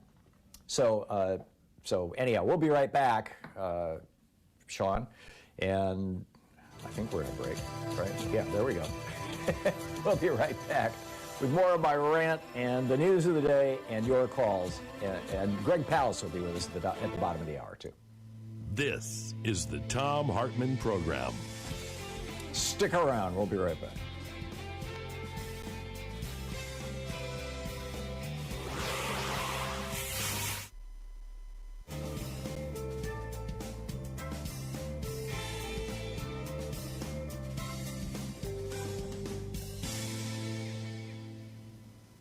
And welcome back. Skip in Seattle. Hey, Skip, what's up? Just wanted to go back to the conversation with Congressman Pocan and a lady who called in who had 4 points. The first one was a $900 billion deal, and the last one was a stink bomb. It was, now I'm trying to quote her, but I'm not doing a good job of it. She said that we heard that President-elect Biden is meeting with white, Caucasian, and that's my word, groups who are concerned about his number of black people he's putting in his administration. I'm probably cobbling up her comment badly, but she left that out there, and Congressman didn't address it, and that thing really needs to be slammed down, either proven true, where's your evidence, or no, it isn't true, and don't believe it, where'd you get it? I right. Just, my skin on the back of my neck just wriggled up when he left that one sitting there. And, he had 4 points to take, he took two of them, but that one I think was the worst one of the comments. I would hope that either you or somebody else could call in and say, no, that's bunk, or prove it's true. Whichever it is, I want to know. I think I can guarantee you, Skip, that the Biden administration and the transition team are not meeting with white supremacist groups. We all know that, full but to stop. leave that thing out there unaddressed, Tom, I would hope you could smack it down. By the way, thanks for alerting us to the Trump on the couch. That'll be a great read. It'll make my mind a little numb, but I got to read it. Thanks for that again. Great program. I really love your program. Thanks, Tom. Thank you, Skip. Yeah, that's Justin Frank is the author of that book, by the way, should you want to track it down. I'll do that. Thanks. You're welcome. Thank you very much. Good talking to you, Skip. Terry in Eugene, Oregon. Hey, Terry, what's up? Hey, good morning, Tom. Thank you for taking my call. You mentioned a couple of days ago, I believe, Kamala Harris could actually take over the Senate, something to that effect. My ignorance. Well, it'll end up before the Supreme Court almost certainly, because the rules of the Senate, the Constitution says that the Senate shall make its own rules. And the rules of the Senate say that absent the president of the Senate, which would be Kamala Harris, that, basically the majority party decides everything. And all that power goes to Mitch McConnell. So if Kamala Harris were to come in and say, I'm the president of the Senate, I'm taking over, I'm going to, now she can't vote and she can't, propose legislation, but what she could do is she could recognize Democratic senators and invite them to present legislation and then call a vote on that legislation. McConnell has been successful in blocking a lot of legislation, not because there aren't a few Republicans who would, vote for it and it would therefore become law, but because, that's the reason he's refusing to bring it up. So there's a number of things, if she brought up, would probably pass. But the problem is it would be in conflict with the Senate rules. So that would almost certainly go to the Supreme Court, because you've got the Constitution defining the Senate rules and you've got the Constitution defining the office of the President of Senate without saying a word what that means. Back to you, Terry. And this is my ignorant part. She knows this, right? I mean, she's aware of what you just said. This is not a secret. Do you think she's going to go that route? I doubt it. And I just doubt it because I think that this administration is going to try and be cautious, at least initially, certainly until after the Georgia results are tallied. I don't think they're going to do any huge moves that are confrontational with Republicans, at least until the middle of January. After that, and if the Republicans hold, if either Loeffler or Perdue gets elected down in Georgia, and the Republicans hang on to control of the Senate, it's possible. I mean, it's nowhere near as audacious as what Mitch McConnell did, holding Merrick Garland back for a year. So, it's possible. Terry, thanks a lot for the call. And like I said, it'll go to the Supreme Court. But, how quickly they'll rule on it, I have no idea. Stick around.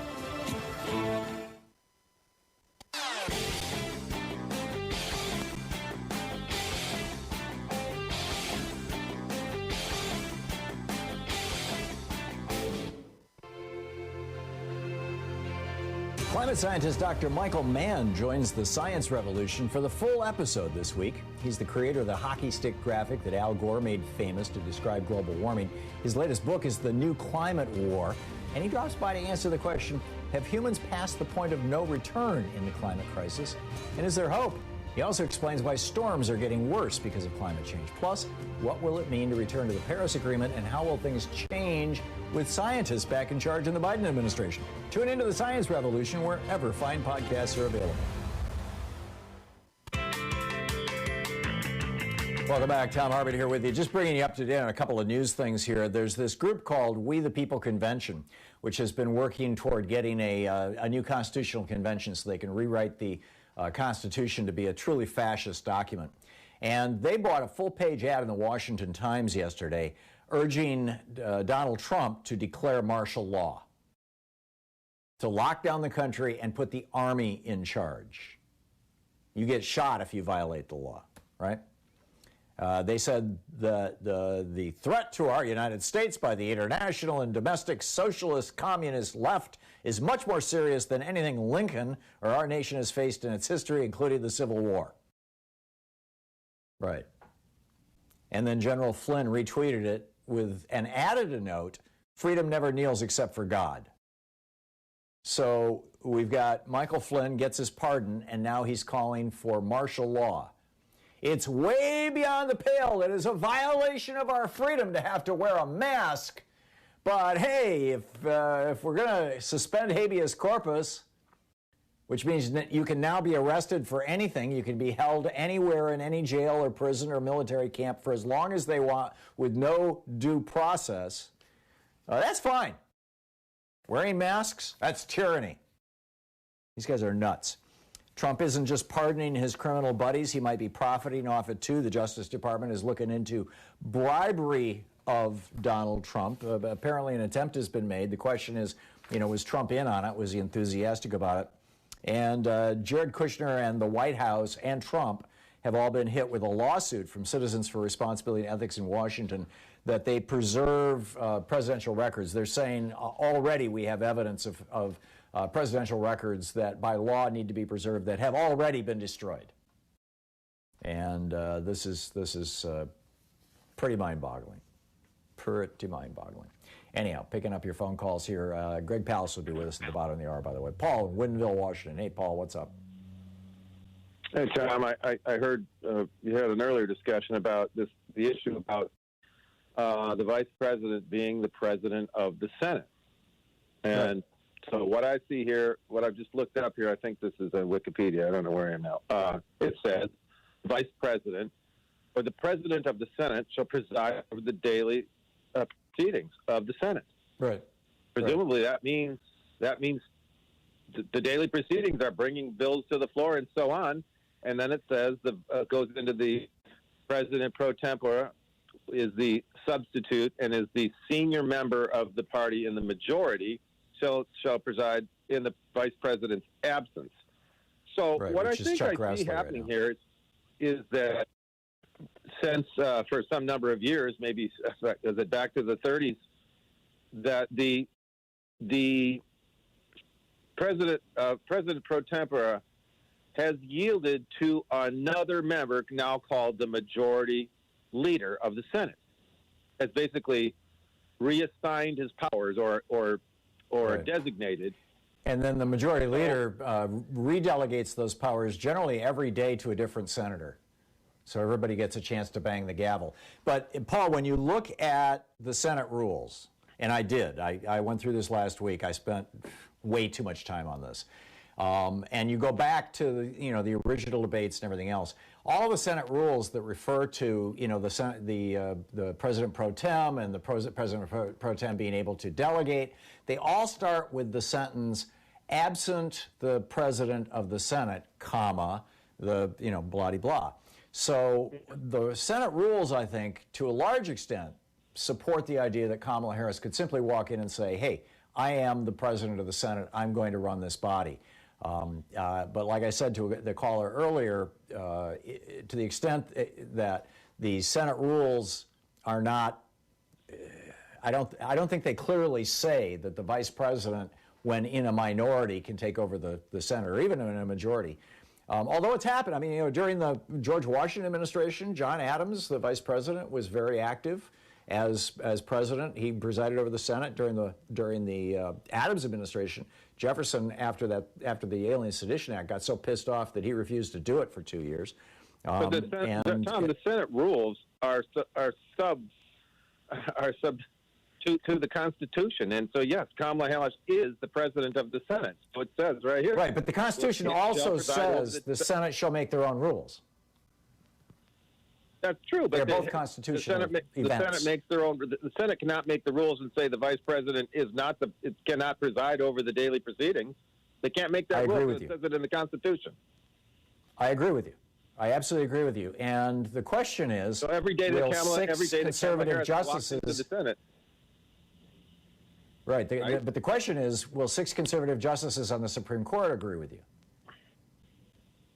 Well, I think it's time to find that out. I mean, if they want, I agree. If they don't agree, they're going to have to make something up.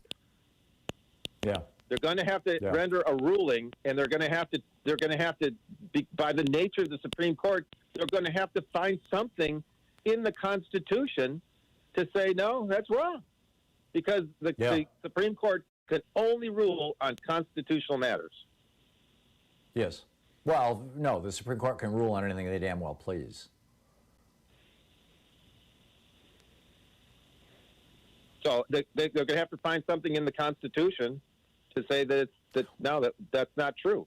That the vice president not necessarily, but I'm assuming that would be the basis of it. I mean, but I think that it's fairly clear. The VP as president of the Senate has greater import than the Senate can make its own rules and then has to follow them, basically. And I agree with you that you can't make a rule that violates the Constitution. So I think that this would go on Harris's side. Question is whether she wants to do it, or if she's going to be so involved at the White House she doesn't have time. You're listening to the Thom Hartmann Program. Call 202-808-9925. I mean, Biden has made it very clear he's going to be a one-term president, which means she's playing a real big role in this administration. Does she have time to sit over there and play parliamentarian?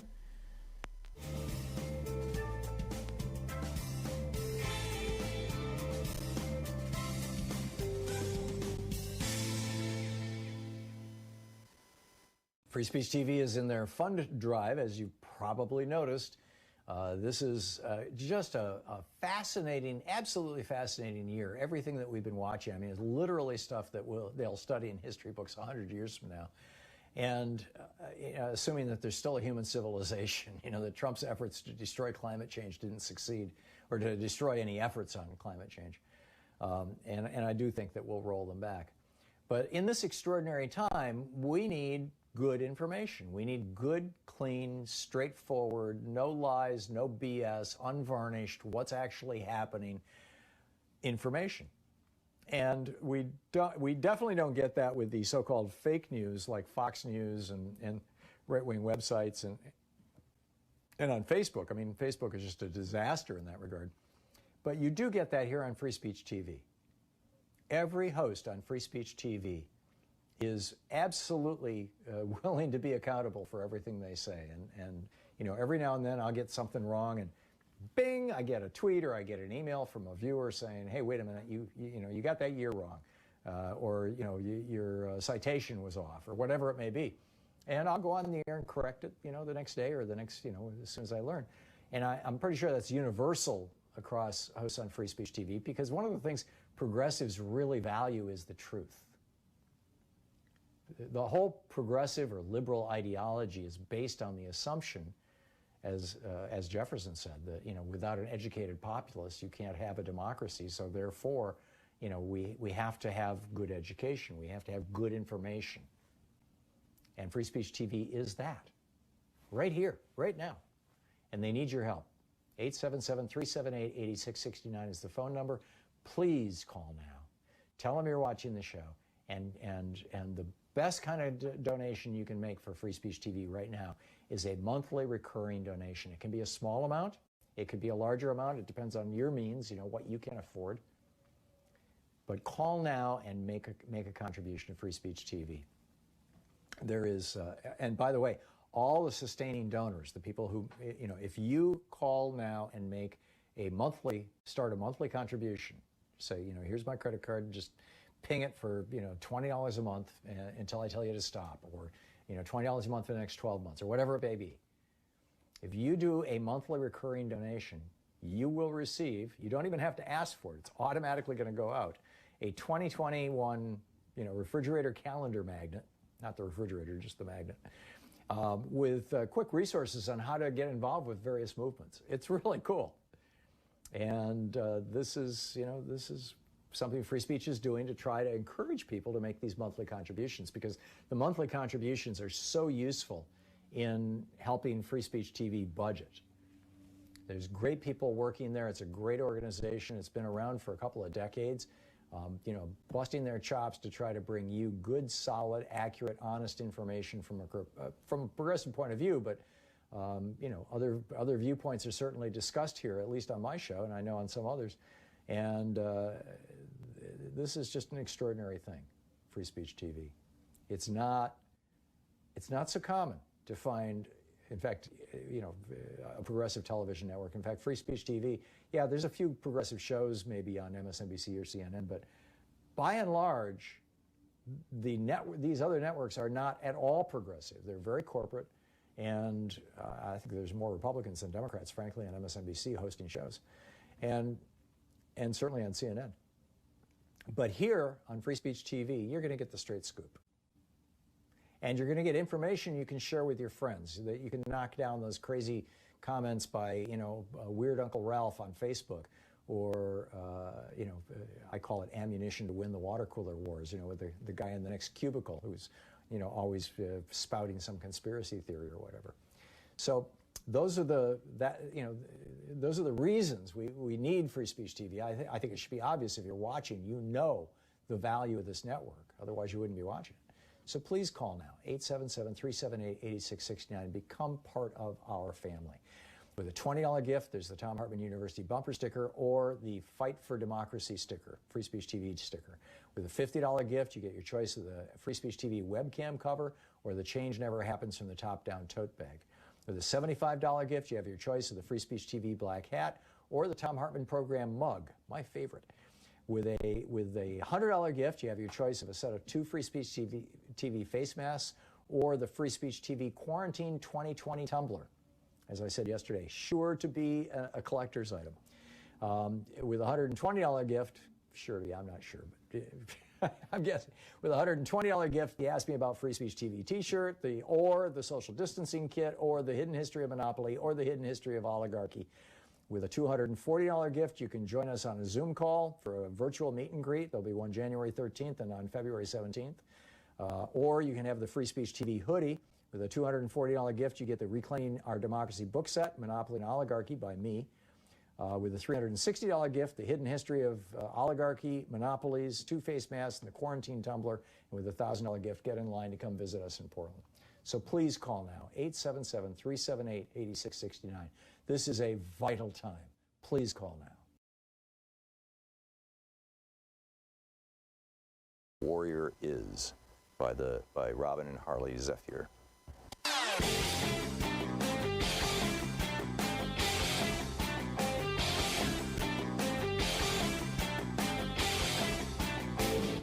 I'm speaking at the Bioneers 2020 conference. It's running December 5th and 6th and 12th and 13th. My keynote is how all life is organized around democracy. Tickets are available at Bioneers.org, and there's a 20% discount with the code TOM, T-H-O-M. So we've got a new video up on TomHartmann.com for folks who are supporting the program about how big pharma, the big pharmaceutical companies, might be the lever that the healthcare industry uses to destroy Medicare for all, or even a public option as we move into and toward the Biden administration.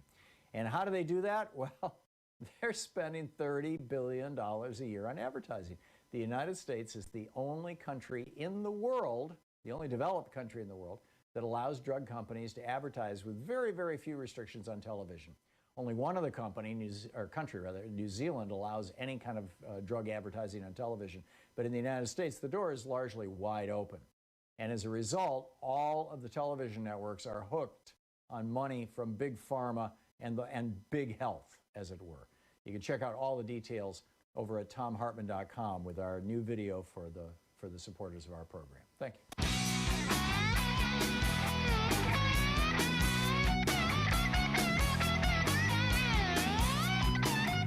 Welcome back. Thom Hartmann here with you. On the line with us is our old buddy Greg Palast, and the author of How Bush Stole 2020 and all this other stuff. Trump. You can just go over to Greg. Trump, yeah, excuse me. Well, you also documented how Bush stole 2000. I mean, you were the guy for the BBC who outed Catherine Harris and Jeb Bush. Anyhow, GregPalast.com is the website. The Twitter handle's Greg_Palast, just like mine is Tom_Hartmann. And Greg, first of all, I've gotten some emails from folks down in Georgia saying that there's been a lot of hysteria around the you must have a car to vote stuff, and that never made it. That was a proposal that you and I helped kill.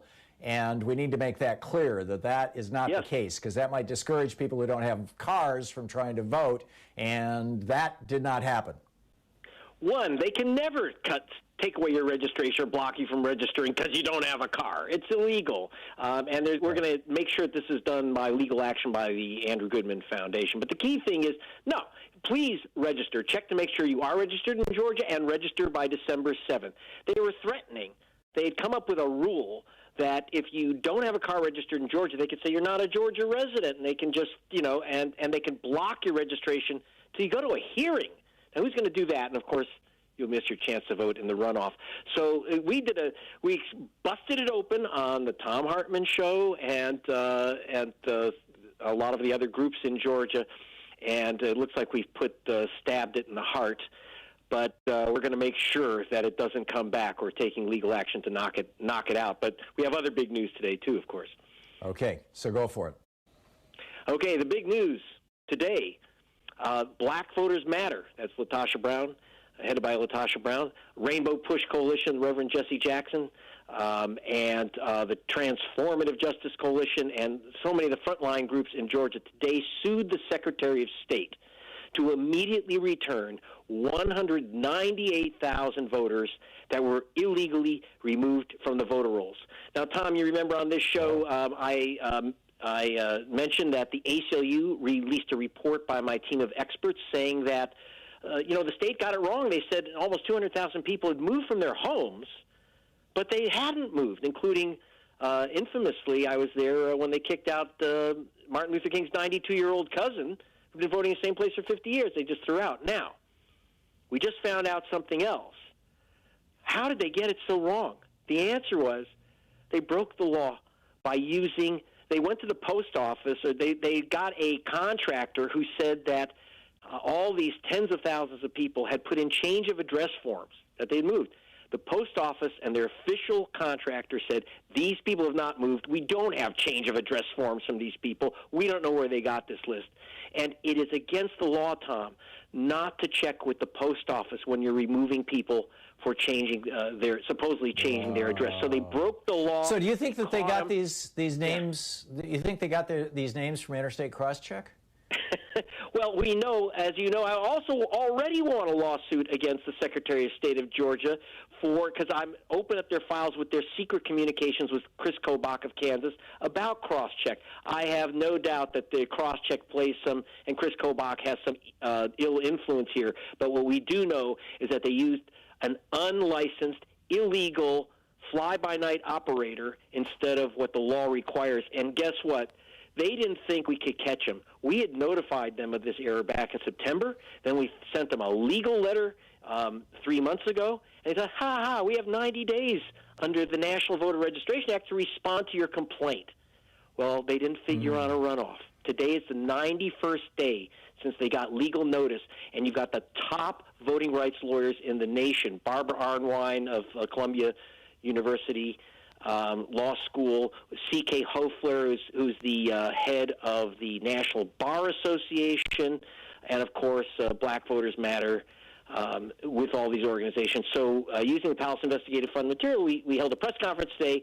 We sued the state and said, put these people back on right now through injunctive relief before this election. So they just, they never figured that they thought they'd get away with it because they had the 90 days and it went past November 3rd. Well, guess what, man? Now your U.S. Senate seats are on the line, and we're not going to let you steal it. Yeah, that is great. What judges does this go before? How do you expect this to play out, Greg? Well, we're going before Federal Judge Jones. I mean, he is an Obama appointee, and he's known as a very good judge, so we are hoping for some very positive results. I mean, obviously, we went in, according to the lawyers, I'm not a lawyer, they say it's one of the most solid, well-backed lawsuits that they've seen in a long time, that we should win this one. But, there's a lot of politics here. And by the way, we are suing this guy Raffensperger, who's become a hero because he supposedly blocked Trump. He's threw Trump under the bus because he's trying to save those Senate seats. But one thing I would note, and this is really important to me, Tom, people on his staff and he himself have received threats, death threats, by the right wing who want him to fix the election for Trump. He did his best, by the way. He did his best. Those 198,000 people were not allowed to vote. And so they try to steal Georgia, but they can't steal all the votes. But for God's sake, they are using violence to enforce their fantasies. We are using the law to enforce the facts. That's a difference. Yeah.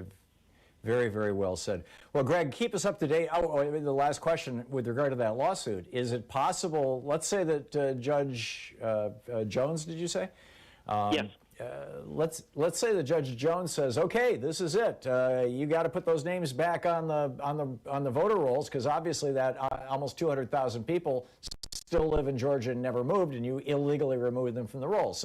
So Georgia then responds by saying, okay, thank you very much, Judge Jones. You're just a district court judge. We're going to take it to the circuit court, to the appeals court, which is going to take another 3 or 4 months. And then the appeals court says, well, we're going to, and boom, we're way past the election. Is that possible? Well, that's why we have 6 of the toughest, best voting rights lawyers in America on this case. Yeah, it's pretty bad. If this goes to the Supremes, I fear for our democracy, and I fear for whether the voters will choose this Senate. It's a real big, there's no question. Our courts are turning hard right into, and I hope the law doesn't get left behind. We have a very straightforward law. They used the wrong list. It was an illegal list. I mean, how straightforward is that, Tom? But, I can't. Well, you've got the Supreme Court case, though, Greg. You've got the Supreme Court case, from Ohio. What was it, Husted v. somebody? Yes. He was the Secretary of State. And in that case, the Supreme Court, if I'm remembering correctly, basically ruled that the Constitution gives states the absolute right to determine who is and isn't an eligible voter. And they therefore allowed caging to go on in Ohio. Well, there are two little exceptions to that Supreme Court ruling. One, you have to say that you have accurate information, and we've proved that they're inaccurate. You also, if you're going to play that game, and we are not happy about that court ruling at all. But one thing that's clear from the law, if you're going to remove people for moving, you have to use post office's licensed list.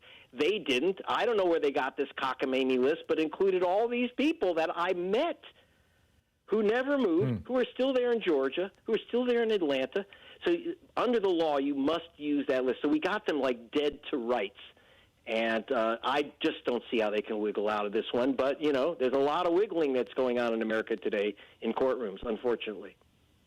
Yeah. Any feedback from any of those 197,000 people about what happened when they tried to vote in November?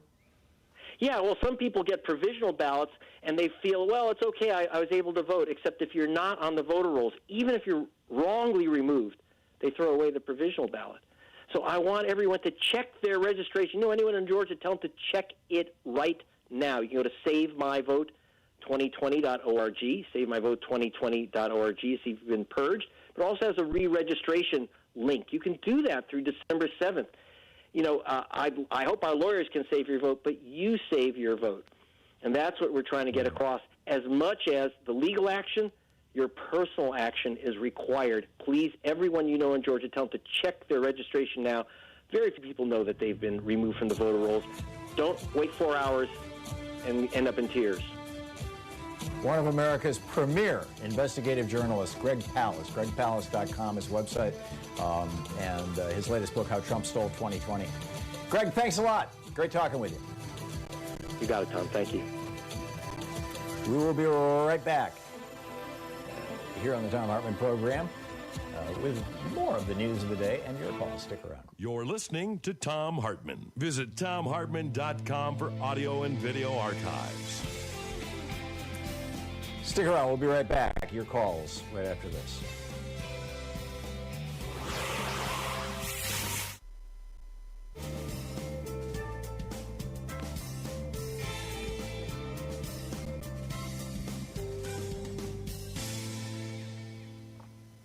And welcome back. David in Possum Kingdom Lake, Texas. Wow, what a name for a town. Hey, David, what's up?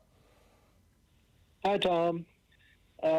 I've been wondering for a long time why nobody's brought up this thing, so I finally decided I had to do it. Trump declared a fake national emergency so he could steal money from the Defense Department to build his border wall, right? Right, all 3 miles of it, yep. Yeah, enough to lie about it anyway.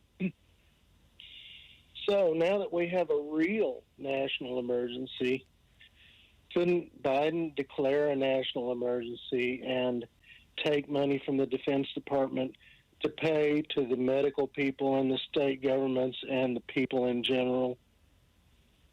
That's a really good question, David.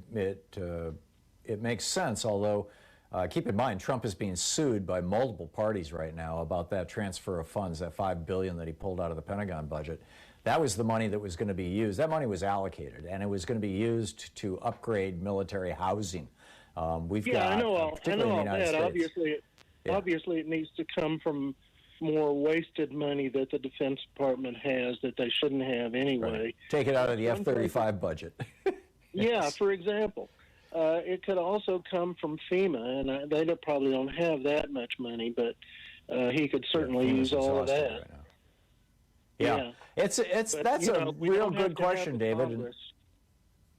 Yeah, and I think, we're just going to have to keep an eye on what happens. At the moment, and this was probably my big question for the day for Congressman Pocan, is there any way for the average person to make their opinions known to the Biden transition team? And his answer was, as far as I know, basically social media is it, because these people don't have official websites yet. They don't have phone numbers you can call them on, all that kind of stuff. So it's probably worth tossing out into that. Great question, David. I'm sorry I don't have a clear answer for you, but it's something we should all keep on our radar screen. Keep thinking. Michael in Reading, Pennsylvania. Hey, Michael, what's up? Yeah, hi, Tom. I have a question for you. Maybe you can help me. Sure. Trump, he's fired some pretty great career people over the past couple of years, and the one I wanted to specifically talk about was Andrew McCabe. He got fired, I think it was 1 day short of his pension. And is it possible for Biden to rehire him for a day or two and then requalify him for his pension? It would depend on the civil service laws, because that's the system under which he qualifies for the pension. And I don't know the answer to that question. I would guess, if the answer to the question is yes, that the Biden administration would do that or do something like that. Because I would hope so. McCabe has been a good guy, but it's also entirely possible.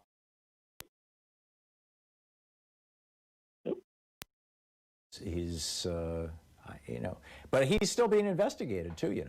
Andrew McCabe and Jim Comey and Robert Mueller and all these guys are being investigated by John Durham, and Bill Barr just flipped him over from being a federal prosecutor, to being a special counsel, so that his term does not expire at the end of the year. So Biden is going to inherit an investigation into Biden. It's investigating the Obama-Biden administration. So it's going to get pretty bizarre. Michael, thank you for the call. It's good to hear from you. We'll be right back.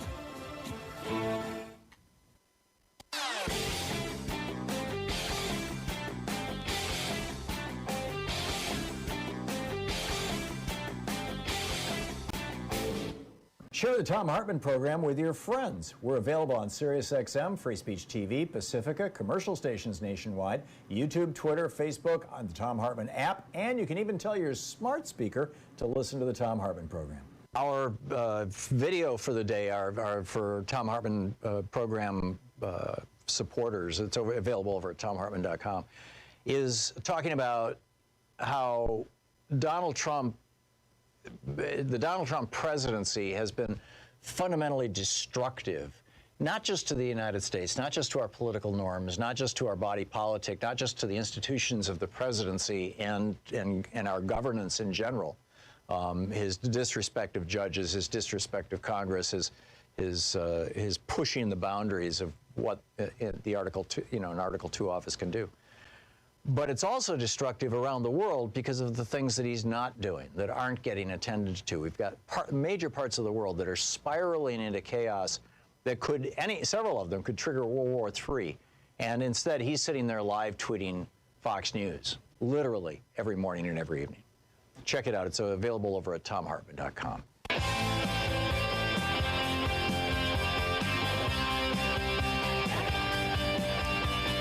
And welcome back. Thom Hartmann here with you. And let's see here. Mike in Charleston, South Carolina. Hey, Mike, it says you disagree with me, so you go right to the front of the line. What's on your mind? Okay. Yeah, I just have concerns about an economy run by Biden and Kamala Harris, where they're going to be increasing taxes on people, gas prices. I mean, it's hard just to make ends meet right now. And unfortunately, I'm not a bartender or a waiter or a musician playing live concerts with COVID. And the policies of Democrats have never really, in general, helped the paycheck of people that are working and not relying on a government check or something like this. And I think there's some real potential catastrophic consequences. Trump might be a jackass in his actions, but we need a secure border. we can't take care of the poor people we have in this country already, and we want to just open a border up to more people. Mike, let's stay with one topic at a time here, and I'd be glad to walk through you with them. So first of all, raising taxes. You do realize that Donald Trump raised taxes on people making less than $70,000 a year. That tax increase kicks in next year, 2021, and every year until 2029 raises the taxes on working people in order to pay for the tax cut, that $1.5 trillion tax cut on billionaires, number one.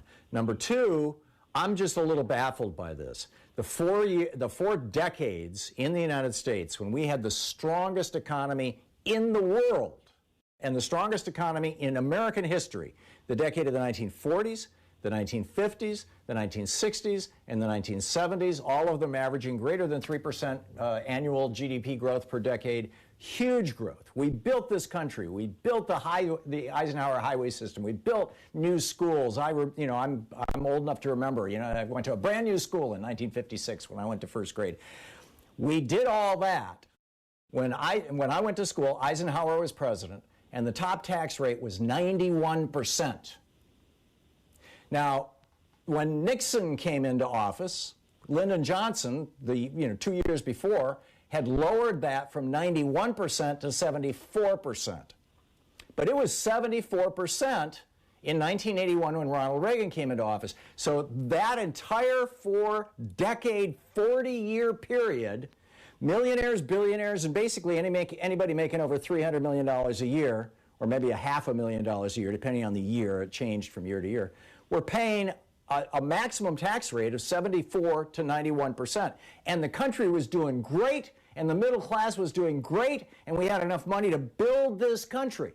Reagan drops it down to 25%, and what do? We stop rebuilding our roads, we stop rebuilding our bridges, we stop building new hospitals, we stop building new schools, we defund our schools, our classroom size goes from an average of 20 kids before that to around 30 or 40 now. Now, all these crises happen, and you're saying, and Joe Biden has said anybody who earns over $400,000 a year is not going to see a tax increase during my presidency, period. But I am going after the rich people. And you're saying that for some reason that's a bad idea? That's what he says. Okay, but the fact is, if you have a the Republicans raise taxes on average working people. Ronald Reagan doubled the FICA tax.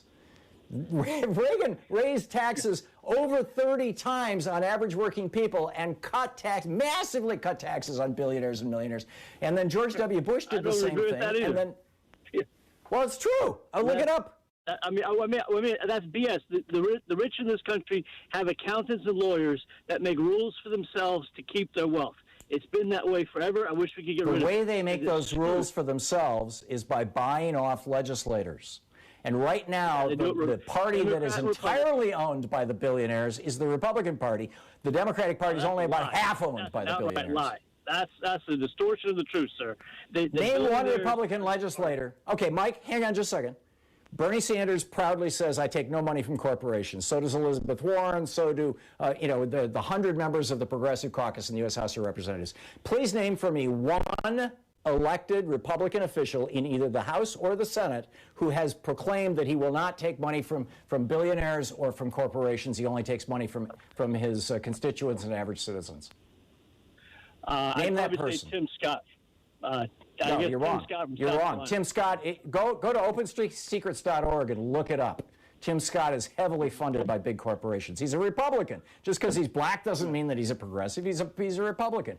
Your thing about the border then, Mike, let's talk about that. Reagan, prior to 1986 and Reagan's immigration reform, it was a crime to hire somebody who's not in this country legally, somebody who's not a citizen and has no legal right to be in this country. Reagan ended that and stopped enforcement of that law. And thus, employers started running ads in Mexican magazines saying, come on up here to Iowa and work in our meatpacking plant so that we can break the union and destroy the wages in this area. And from 1985, when Reagan did that, when meat packers were making $40, $50 an hour in today's money, so much so that the Packers Union in Wisconsin started a football team called the Packers. So why not just go back to saying we're going to put the lawyers in jail. This was Mitt Romney's idea, for God's sake. He called it, he said people will self-deport when there's no work. Why not do that, Mike? You got 10 seconds. I agree with that totally. That's BS about and you won't need a wall then. Yeah, you won't need a wall, because who's going to come if there's no job? Mike, thank you. We'll be back. You're listening to Thom Hartmann.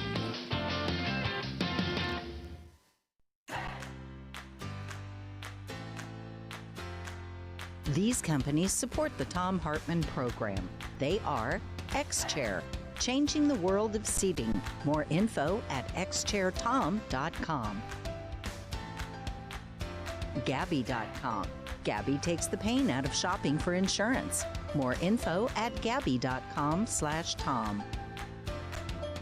HelloFresh, delivering fresh ingredients and mouth-watering recipes. More info at hellofresh.com, code TOM. Boll and Branch, crafted for the common good. More information at bollandbranch.com, code TOM. ExpressVPN, the VPN that just works. More info at expressvpn.com/Tom. And CB Distillery, CBD for sleeping. More info at cbdistillery.com, code TOM.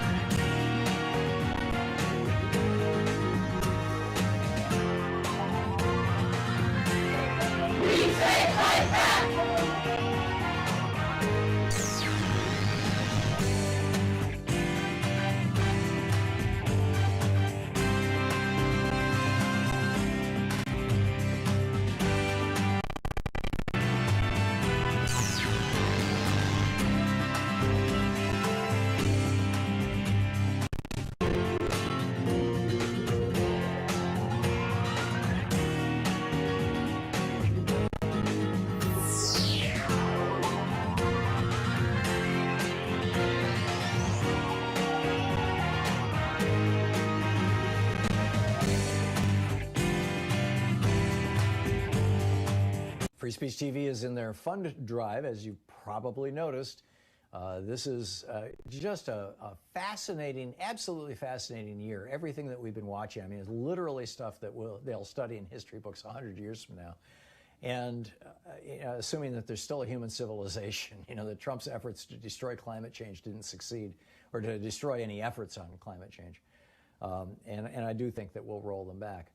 But in this extraordinary time, we need good information. We need good, clean, straightforward, no lies, no BS, unvarnished, what's actually happening information.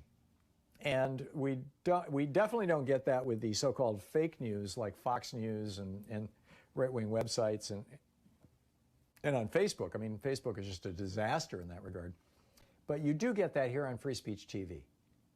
Every host on Free Speech TV is absolutely willing to be accountable for everything they say. And every now and then I'll get something wrong, and bing, I get a tweet or I get an email from a viewer saying, hey, wait a minute, you got that year wrong, or your citation was off, or whatever it may be. And I'll go on the air and correct it, the next day or the next, as soon as I learn. And I'm pretty sure that's universal across hosts on Free Speech TV, because one of the things progressives really value is the truth. The whole progressive or liberal ideology is based on the assumption, as Jefferson said, that without an educated populace you can't have a democracy. So therefore, we have to have good education. We have to have good information. And Free Speech TV is that, right here, right now. And they need your help. 877-378-8669 is the phone number. Please call now. Tell them you're watching the show. And the best kind of donation you can make for Free Speech TV right now is a monthly recurring donation. It can be a small amount. It could be a larger amount. It depends on your means, what you can afford. But call now and make a contribution to Free Speech TV. There is, and by the way, all the sustaining donors, the people who, if you call now and start a monthly contribution, say, here's my credit card, just ping it for, $20 a month until I tell you to stop, or, $20 a month for the next 12 months, or whatever it may be. If you do a monthly recurring donation, you will receive, you don't even have to ask for it, it's automatically going to go out, a 2021 refrigerator calendar magnet, not the refrigerator, just the magnet, with quick resources on how to get involved with various movements. It's really cool. And this is something Free Speech is doing to try to encourage people to make these monthly contributions, because the monthly contributions are so useful in helping Free Speech TV budget. There's great people working there. It's a great organization. It's been around for a couple of decades, busting their chops to try to bring you good, solid, accurate, honest information from a progressive point of view. But other viewpoints are certainly discussed here, at least on my show, and I know on some others. And this is just an extraordinary thing, Free Speech TV. It's not so common to find, in fact, a progressive television network. In fact, Free Speech TV, yeah, there's a few progressive shows maybe on MSNBC or CNN, but by and large, these other networks are not at all progressive. They're very corporate, and I think there's more Republicans than Democrats, frankly, on MSNBC hosting shows, and certainly on CNN. But here on Free Speech TV, you're going to get the straight scoop. And you're going to get information you can share with your friends, that you can knock down those crazy comments by, weird Uncle Ralph on Facebook, or, I call it ammunition to win the water cooler wars, with the guy in the next cubicle who's, always spouting some conspiracy theory or whatever. So those are the reasons we need Free Speech TV. I think it should be obvious if you're watching, the value of this network. Otherwise, you wouldn't be watching it. So please call now, 877-378-8669. Become part of our family. With a $20 gift, there's the Thom Hartmann University bumper sticker or the Fight for Democracy sticker, Free Speech TV sticker. With a $50 gift, you get your choice of the Free Speech TV webcam cover or the Change Never Happens from the Top Down tote bag. With a $75 gift, you have your choice of the Free Speech TV black hat or the Thom Hartmann Program mug, my favorite. With a $100 gift, you have your choice of a set of 2 Free Speech TV face masks or the Free Speech TV Quarantine 2020 tumbler. As I said yesterday, sure to be a collector's item. With a $120 gift, sure to be, I'm not sure, but I'm guessing. With a $120 gift, you ask me about Free Speech TV t-shirt, or the social distancing kit, or the hidden history of monopoly, or the hidden history of oligarchy. With a $240 gift, you can join us on a Zoom call for a virtual meet and greet. There'll be one January 13th and on February 17th. Or you can have the Free Speech TV hoodie. With a $240 gift, you get the Reclaiming Our Democracy book set, Monopoly and Oligarchy by me. With a $360 gift, the hidden history of oligarchy, monopolies, 2 face masks, and the quarantine tumbler. And with a $1,000 gift, get in line to come visit us in Portland. So please call now, 877-378-8669. This is a vital time. Please call now.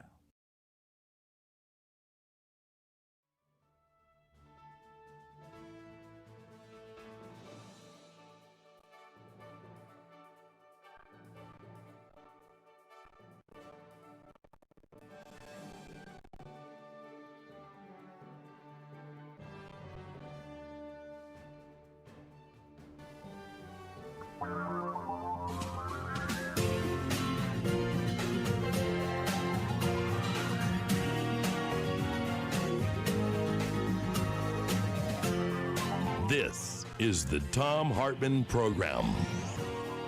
Hey, let's spend some time with one of the great minds of our generation. Gar Alperovitz is an American historian and political economist.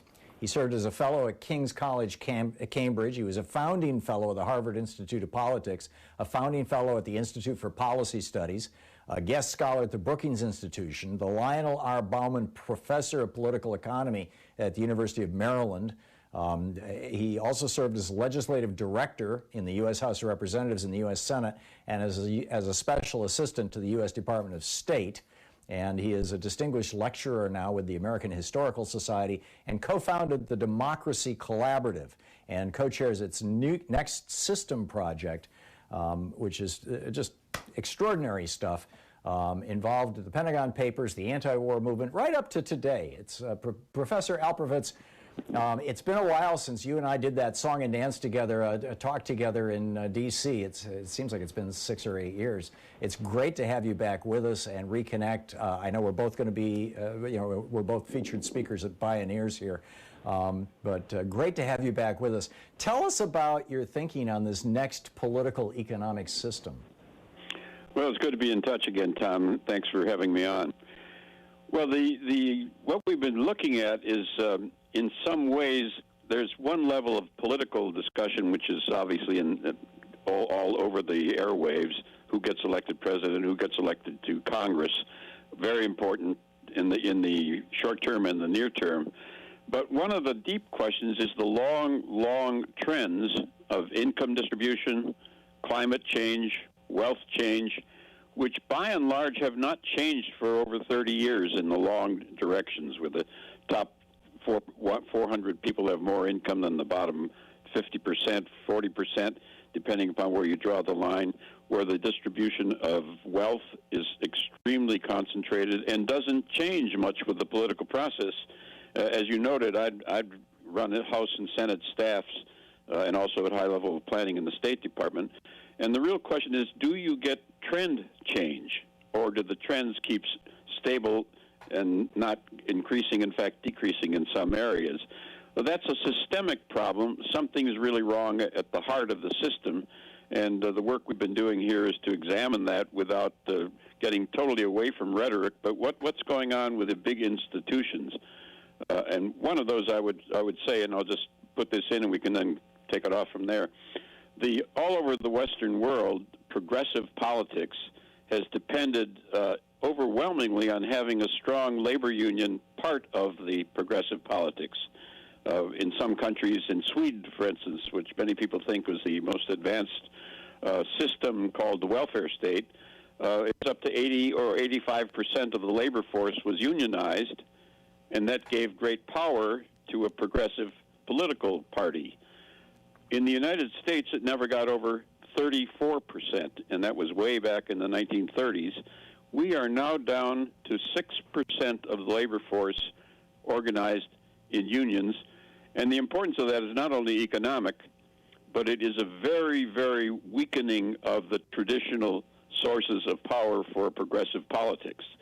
That system, the American system, and all over the world, the welfare state systems, which depended upon corporations and obviously modern capitalism, but also the countervailing power, not only economically, but politically, that was given by labor unions, that's just about over. So we're entering really what some kind of different systemic change is about to be emerging as we go into the new next decades. And it's not going to be like the past decades. We can talk about some of the signs on the ground, but that's the context into which we really have to face some real big changes that are going on, and I think are going to be dominating the next 20 years of American politics.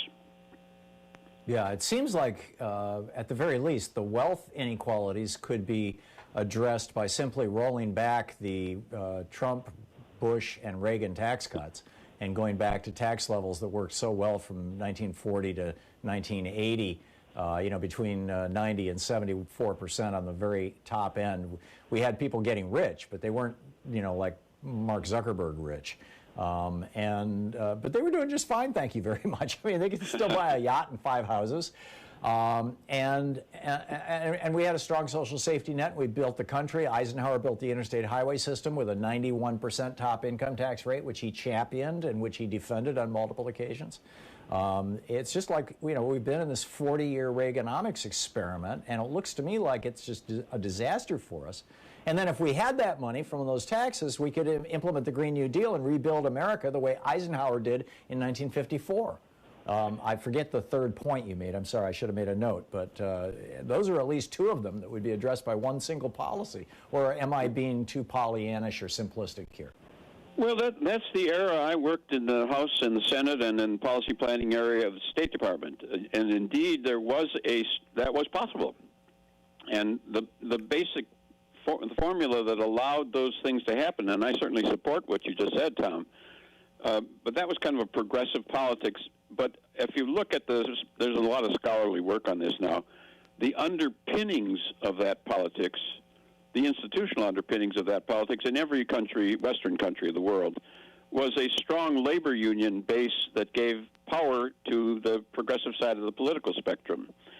You know, in Sweden, that was 85% of the labor force was organized in unions, and they made for a very strong progressive social democratic party. In Great Britain, so we're lacking that here, as you so eloquently laid out. On the other hand, we're seeing enormous grassroots activism in the United States right now, largely from communities that have been at least politically marginalized in the past, communities of color, young people, people on Social Security, people with college debt, things like that. Many of them, you know, typically never even voted. Now they're out in the streets. Can they make up for the death of the labor unions or from Reagan killing the labor unions in the United States with that on-the-ground activism and electing, you know, good progressives like Elizabeth Warren, Bernie Sanders, those kind of folks? Well, I think that's a really good question, Tom, and I'm glad you raised it. And indeed, that's the world I come out of. The answer is yes, but not enough. Wherever we can get that kind of activism, it's very important. But the other piece of it, and this is what's interesting about what's happening on the ground, just kind of under the radar, is unions were an institution that worked hand in hand with the kind of activism you're talking about, and indeed helped finance it and gave power to it and lobbied in Washington, and they had ongoing institutional muscle. That world is just about over, and most people don't realize it. The question of building a real progressive movement of the kind that we're talking about and we both hope for, I think is going to rest on what's happening just under the radar, where new kinds of community economic institutions have in fact been developing all over the country. It's kind of like, if you look back at the 1920s, before the Great Depression and before the New Deal, almost everything that became the New Deal was developing on the ground around in the states and localities, and then kind of became nationalized under Roosevelt. And what we're seeing around the country are lots and lots of really interesting experiments that I think are the necessary condition and likely to lay the groundwork for the next transformative move in American politics. That's long-term, decade-by-decade building, but I can give you some examples of really interesting things that are going on that I think are are already laying foundations here and in countries like Great Britain and in other countries that the people who've been studying it closely on the ground, the national press doesn't pick it up, but there's a lot of research of what's really happening and laying groundwork for the next big New Deal, if you like. That's great, and I would love to dig into those step by step on the other side of this break. It is 15 minutes past the hour. We're talking with Gar Alperovitz. He and I are both speakers at Bioneers. He's the co-founder and principal of the Democracy Collaborative, among other things. Democracycollaborative.org is the website.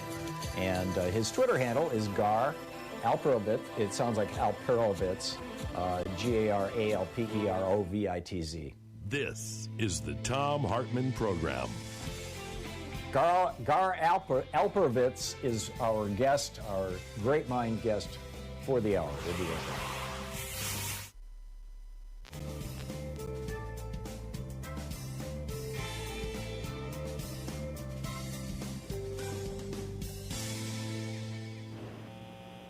So, Gar, before we dig into those on-the-ground solutions, I'd like to do that in about 4 minutes, but you have referenced state and local laboratories of democracy. This is a phrase that in some ways goes back to the founding of the country, or at least the sentiment does. Can you expand on that? Well, the term was most widely used in the late 1920s and the 1930s, where things like what became the welfare programs in the welfare state and Social Security, for instance, were experimented with in states like California, particularly California, and also Oregon, and then became the kind of models upon which new legislation at the national level were developed. So that's the most salient feature. Public banks, if you look around the country now, are an interesting model that's developing in different parts of the country. The most advanced one is in North Dakota, which is a state-owned bank which helps finance local community cooperatives and worker-owned companies and farmers. But it's a public bank, and it's conventional. developing a That's different been there model. for 100 years. Why have no other states picked one up? Well, it's very interesting that that model hasn't been picked up, but it certainly is now. Many, many states have looked at it. I think what happened was the New Deal, and I think this is a good example of what the dynamics of the politics. There was a strong enough labor movement during the New Deal to give undergirding power to a progressive politics of the kind we know, which is a major corporate capitalist country like our own or like most of the Western Europeans, but counterbalanced, or the term they use is countervailed, by a progressive politics at the heart of which was labor union political power. So you didn't need all these other institutions like public banks and other things happening, and I can tell you about lots else on the ground, because you had a different kind of design of the system, the big corporations, but balanced politically as well as economically, in part by labor union power. That's over. That game is over. The labor unions are just about gone in this country, so we're now seeing the development in many, many parts of the country of new institutions that begin to build a different power base for a new kind of politics of a more progressive kind to counterbalance the weight of corporate politics. And I think that's where Are you talking about groups like Indivisible or like the Democracy Collaborative, or is there something I'm missing? Yeah, those are some. Those are advocacy groups or research groups like our own at the Democracy Collaborative. Let me give you an example, and I'll give you one in England and one here. But in the United States, in Cleveland, there is there's a group of community worker-owned companies, very large scale, that are in a kind of a neighborhood of about 40,000, very low income, mostly black, and there is a community-wide community-owned corporation, jointly owned with workers in large scale. There's a laundry. There's a very high-tech environmental greenhouse. There's a business that does environmental and electronic work and electrical work, solar installations, etc. So it's a jointly nonprofit community-wide corporation benefiting the whole community, 40,000 neighborhood, but jointly with the worker-owned companies. That's a new institutional base. That is marvelous. We'll be right back with more of our questions and our conversations with Gar Alperovitz in just a moment. Stick around.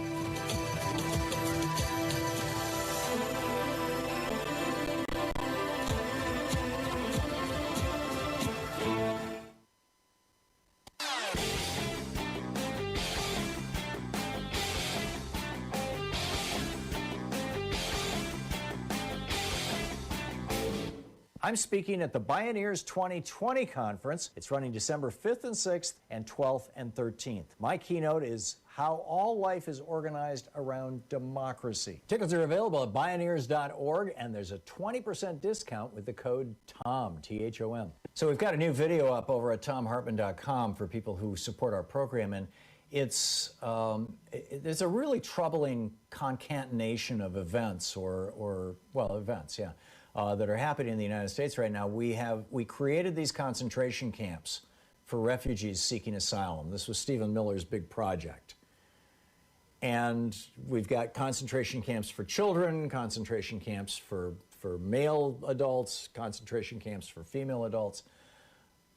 And now we've got this virus sweeping through the United States, and people are starting to die in these concentration camps, which has provoked ICE or whoever's running them to deport hundreds of the children back to the countries that they came from without their parents, which is mind-boggling, and in many cases carrying disease.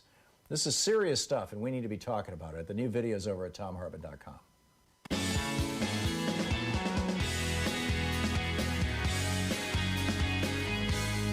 Welcome back. Talking with Gar Alperovitz, whose resume is just breathtaking, and we've got a lot of territory to cover here in this hour. But Gar, you said you had some examples where these laboratories of democracy, as it were, communities, states, neighborhoods, were creating some of the new institutions that could bring us forward and help rebuild our nation from the neoliberal damage of the last 40 years or so. My phrase, not yours. Tell us about those. Well, I think that the essence of them is some sort of democratization of wealth, if you like, of ownership. And I was mentioning some of these co-ops would be the thing that most people know about, or credit unions or democratic banks. Co-ops are democratic companies. But we're seeing very interesting complexes of them. And I mentioned the one in Cleveland, which is worker-owned companies which are jointly owned with a nonprofit corporation covering about 40,000 people in a poor neighborhood there. We've worked closely with people in Preston, England, where they're doing it in a much larger community, a community-wide nonprofit corporation or a municipality, setting up a community bank, setting up community-owned jobs and joint ventures with cooperatives. So all of a sudden you begin changing the day-to-day complex of what the structure of work looks like and who owns it. You know, the concentration of wealth in the United States is extraordinary. The top 4 or 5 people, the very wealthiest, own more wealth than the bottom 40 or 50%, depending on how you do the calculations. So changing who owns wealth is a big part of this. Another piece of it is, for environmentalists, is very important. Also, land trusts, which begin to take some of the land under community or nonprofit control, and there are lots of that going on. Lots of community bank development, public banks. The oldest one is in North Dakota. It's about 100 years old, conservative state. You might call it a socialist bank, but it's a very conservative state and very popular amongst the business people there. We're seeing a lot of experimentation with public banks. All of this is like the 1920s, as I said, and where all the experiments that were taking place in the 1920s were later expanded to become the politics of the New Deal in much larger form. And I think we're in that kind of a period now in terms of experimentation. It's also important to remember, if you look at what at the national level, and most people haven't noticed this, we are doing things that are radical in the financial world. Under the current Federal Reserve Board, we have put trillions of dollars created into the system by the Federal Reserve Board, which is, most people don't understand the way money manufacture works, but it's like wartime. All of a sudden, when you want to do it, the institutions can create financial credit, which is what's happening right now, big time, and it happened in World War II, big time, but this is under the Trump era. So using the power of the Federal Reserve Board, which is a national bank, to actually finance some of these new experiments is a big part of the next stage. So there's a lot going on. I can give you 1 or 2 more examples, then we can take it off from there. People tend to forget just, almost 10 years ago, we nationalized General Motors, Chrysler Corporation, some of the big banks during the Great Recession. So crisis moments, all of a sudden, some of the big ones begin to change, and then they were sold back in part to the workers and part to the companies. But we may see developments like in the 1930s, one of the big corporations that became public was the Tennessee Valley Authority, which still exists, a very, very large 7-state kind of enterprise, which is both generates electricity but has ecological implications. It's a quasi-public entity. So I think we're in a period now where we're laying groundwork, a lot of experimentation just under the radar, which the press doesn't cover, which I think is beginning to filter itself into politics at the local level. And I think we're going to see a very exciting period building on all of this grassroots experimentation that's going on, as I say, just below the radar of most public attention.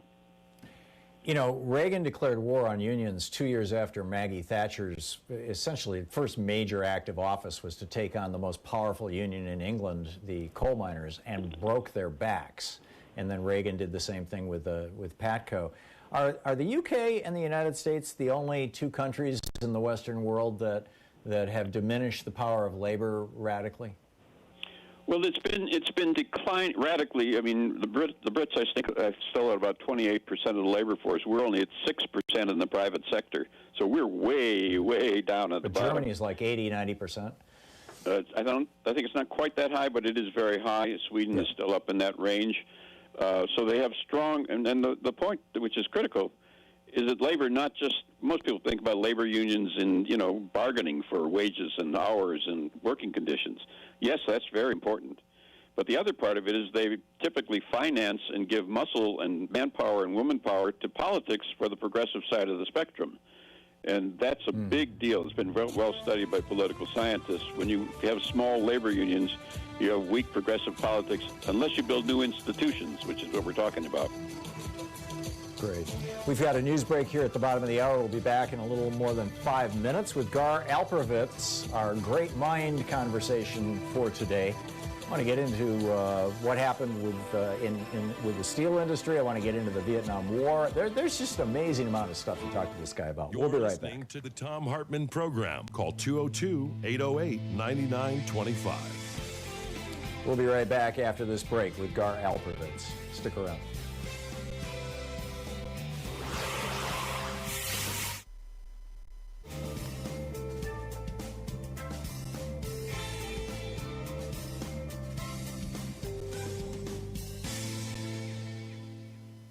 Free Speech TV is in their fund drive, as you probably noticed. This is just a fascinating, absolutely fascinating year. Everything that we've been watching, I mean, it's literally stuff that they'll study in history books 100 years from now. And assuming that there's still a human civilization, that Trump's efforts to destroy climate change didn't succeed, or to destroy any efforts on climate change. And I do think that we'll roll them back. But in this extraordinary time, we need good information. We need good, clean, straightforward, no lies, no BS, unvarnished, what's actually happening information. And we definitely don't get that with the so-called fake news like Fox News and right-wing websites and on Facebook. I mean, Facebook is just a disaster in that regard. But you do get that here on Free Speech TV. Every host on Free Speech TV is absolutely willing to be accountable for everything they say. And every now and then I'll get something wrong, and bing, I get a tweet or I get an email from a viewer saying, hey, wait a minute, you got that year wrong, or your citation was off, or whatever it may be. And I'll go on the air and correct it, the next day or the next, as soon as I learn. And I'm pretty sure that's universal across hosts on Free Speech TV, because one of the things progressives really value is the truth. The whole progressive or liberal ideology is based on the assumption, as Jefferson said, that without an educated populace you can't have a democracy. So therefore, we have to have good education. We have to have good information. And Free Speech TV is that, right here, right now. And they need your help. 877-378-8669 is the phone number. Please call now. Tell them you're watching the show. And the best kind of donation you can make for Free Speech TV right now is a monthly recurring donation. It can be a small amount. It could be a larger amount. It depends on your means, what you can afford. But call now and make a contribution to Free Speech TV. There is, and by the way, all the sustaining donors, the people who, if you call now and start a monthly contribution, say, here's my credit card, just ping it for, $20 a month until I tell you to stop, or, $20 a month for the next 12 months, or whatever it may be. If you do a monthly recurring donation, you will receive, you don't even have to ask for it, it's automatically going to go out, a 2021, refrigerator calendar magnet, not the refrigerator, just the magnet, with quick resources on how to get involved with various movements. It's really cool. And this is something Free Speech is doing to try to encourage people to make these monthly contributions, because the monthly contributions are so useful in helping Free Speech TV budget. There's great people working there. It's a great organization. It's been around for a couple of decades, busting their chops to try to bring you good, solid, accurate, honest information from a progressive point of view. But other viewpoints are certainly discussed here, at least on my show, and I know on some others. And this is just an extraordinary thing, Free Speech TV. It's not so common to find, in fact, a progressive television network. In fact, Free Speech TV, yeah, there's a few progressive shows maybe on MSNBC or CNN, but by and large, these other networks are not at all progressive. They're very corporate, and I think there's more Republicans than Democrats, frankly, on MSNBC hosting shows. And certainly on CNN. But here on Free Speech TV, you're going to get the straight scoop. And you're going to get information you can share with your friends, that you can knock down those crazy comments by, weird Uncle Ralph on Facebook, or, I call it ammunition to win the water cooler wars, with the guy in the next cubicle who's, always spouting some conspiracy theory or whatever. So those are the reasons we need Free Speech TV. I think it should be obvious if you're watching, the value of this network. Otherwise, you wouldn't be watching it. So please call now, 877-378-8669, and become part of our family. With a $20 gift, there's the Thom Hartmann University bumper sticker or the Fight for Democracy sticker, Free Speech TV sticker. With a $50 gift, you get your choice of the Free Speech TV webcam cover or the Change Never Happens from the Top Down tote bag. With a $75 gift, you have your choice of the Free Speech TV black hat or the Thom Hartmann Program mug, my favorite. With a $100 gift, you have your choice of a set of 2 Free Speech TV face masks or the Free Speech TV Quarantine 2020 tumbler. As I said yesterday, sure to be a collector's item. With a $120 gift, sure to be, I'm not sure, but I'm guessing. With a $120 gift, you ask me about Free Speech TV t-shirt, or the social distancing kit, or the hidden history of monopoly, or the hidden history of oligarchy. With a $240 gift, you can join us on a Zoom call for a virtual meet and greet. There'll be one January 13th and on February 17th.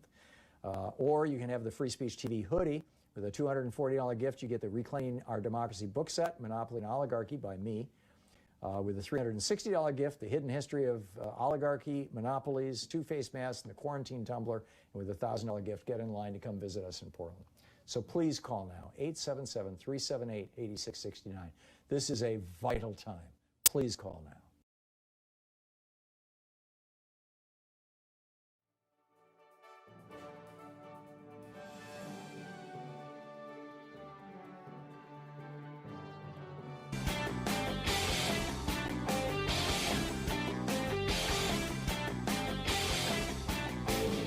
Share the Thom Hartmann Program with your friends. We're available on SiriusXM, Free Speech TV, Pacifica, commercial stations nationwide, YouTube, Twitter, Facebook, on the Thom Hartmann app, and you can even tell your smart speaker to listen to the Thom Hartmann Program. Hey, we have a new video for supporters of our program over at thomhartmann.com. It's about curing type 1 diabetes, which is a pretty amazing thing. Type 1 diabetes is where the cells in the pancreas that produce insulin are actually destroyed. They're gone.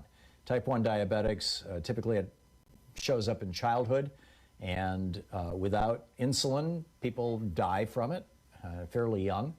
With insulin, they can live a good long life, but a University of Alberta researcher, Dr. James Shapiro, back in 1990 pioneered a transplant system. Now, the problem with that was that people had to use immunosuppressive drugs for the rest of their lives because they had just gotten, a partial pancreas transplant from another person. But now he's successfully, on mice, worked out a way of actually curing type 1 diabetes. We can't do it legally here in the United States, but they're doing it in Canada. It's amazing. You can check it out at thomhartmann.com.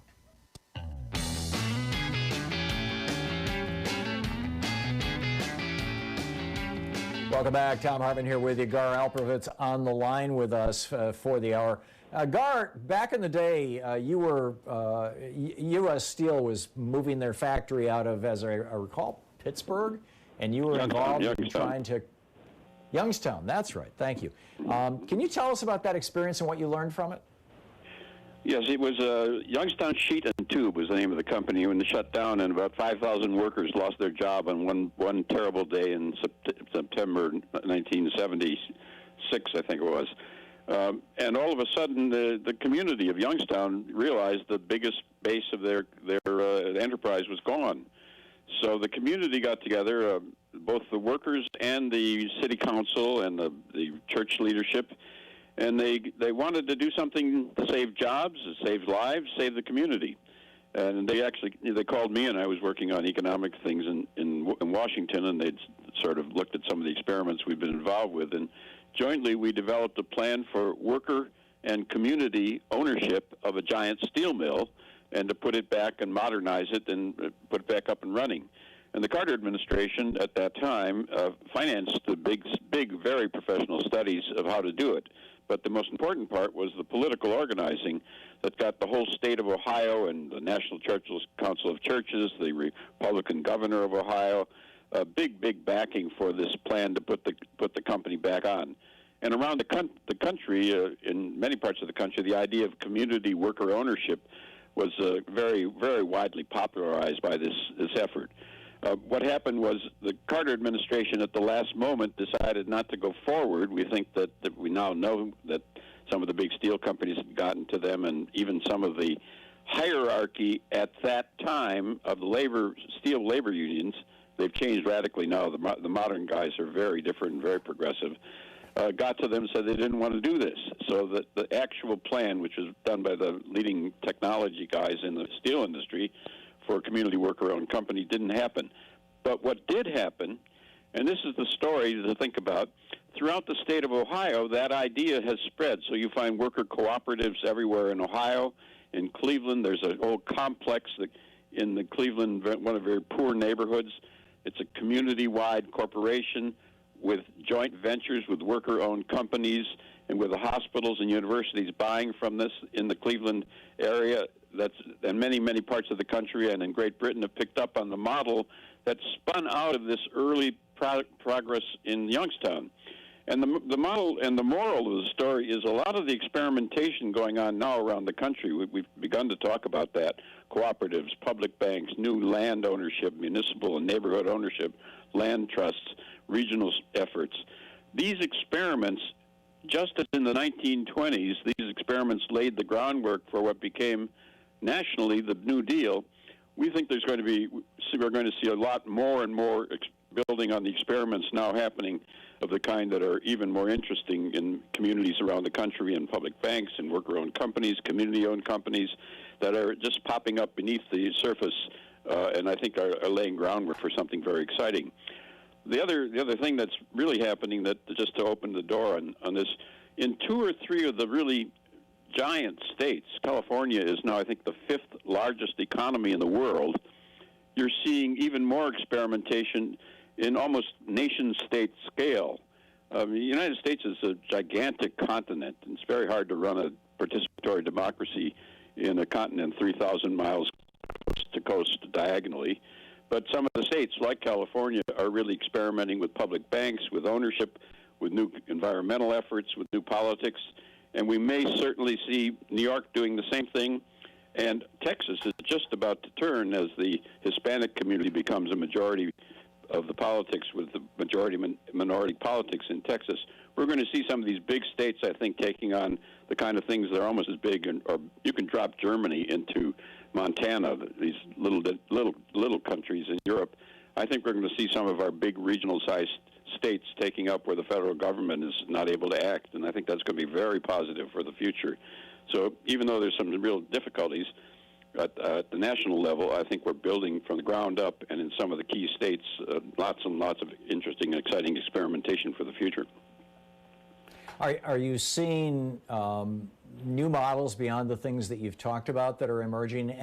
And to that point, by the way, and to the point of all of this, it seems like whenever there is anything going on, for example, here in Oregon a couple of years ago, the Democrats in the legislature, who controlled the legislature, proposed cap and trade for carbon emissions.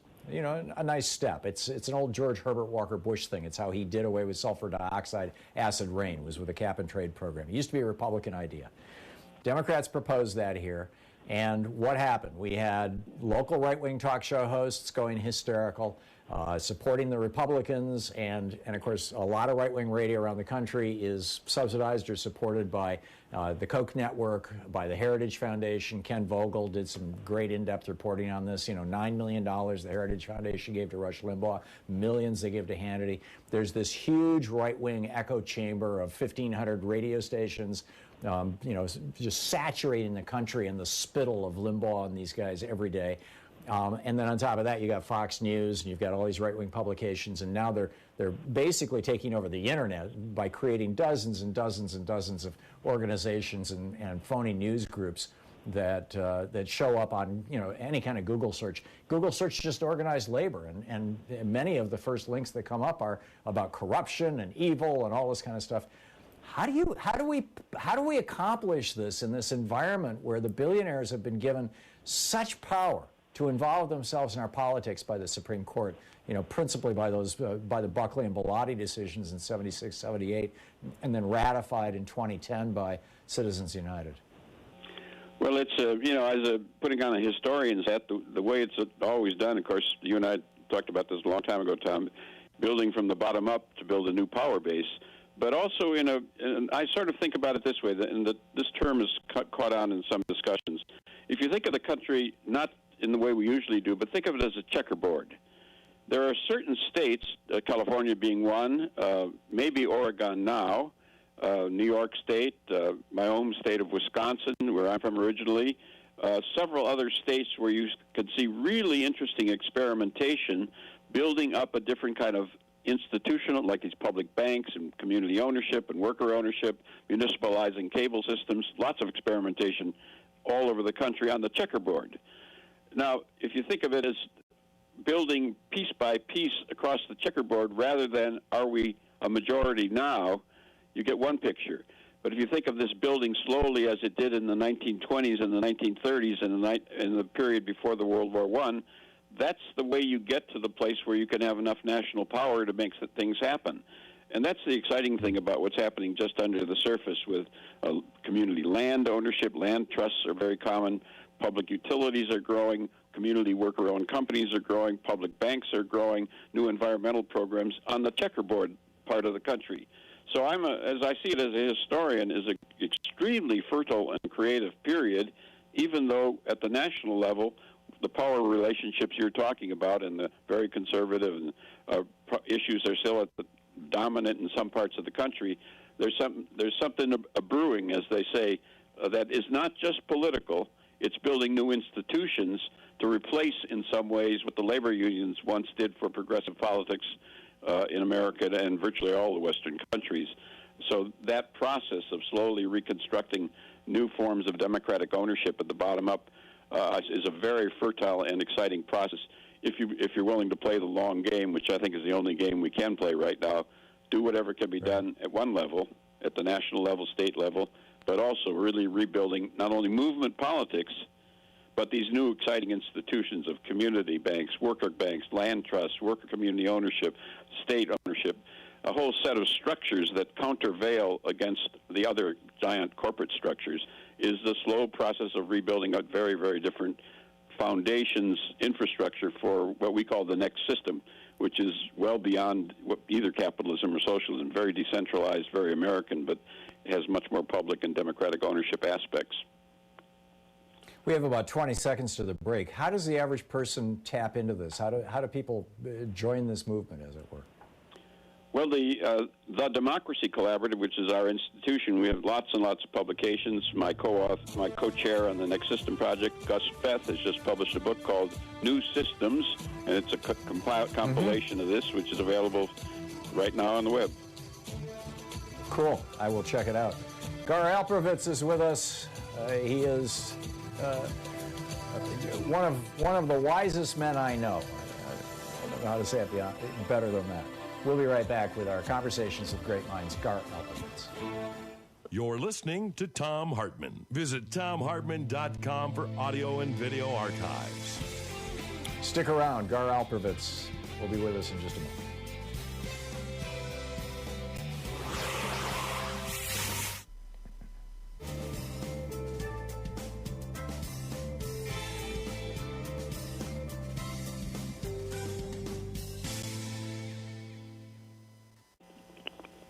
And welcome back. Gar, you were one of the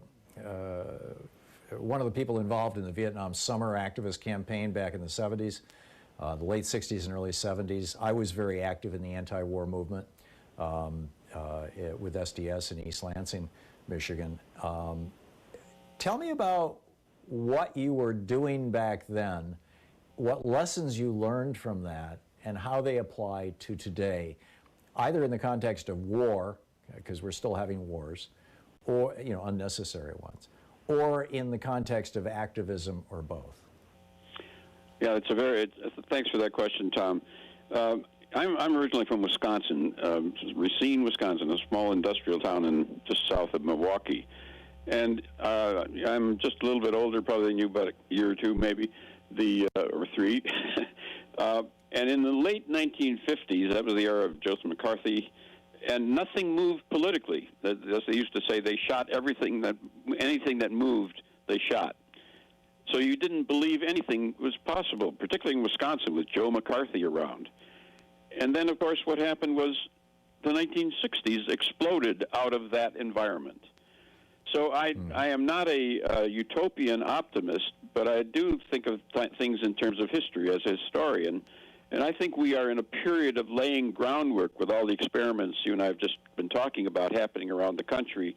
And experiments are about building institutions, not just activism for politics, but building new institutions like public banks and community worker-owned companies and land trusts, community land ownership and municipal efforts, all this kind of thing that's happening all over the country. I see that as laying the groundwork for the next big explosive push, along with the politics that's building up. So it's a very fertile period, even though it's been dark in the last 4 years of the Trump period from my point of view. I think we're going to begin seeing the results of this in movement building that not only deals with race issues and environmental issues in general, but actually has institutions that people are talking about. So when the next big crisis happened, like the Great Depression, General Motors was nationalized, so was Chrysler, so were the big banks. What are we going to do when the next big crisis happens? Can we do something like the public banks of this very conservative state of North Dakota?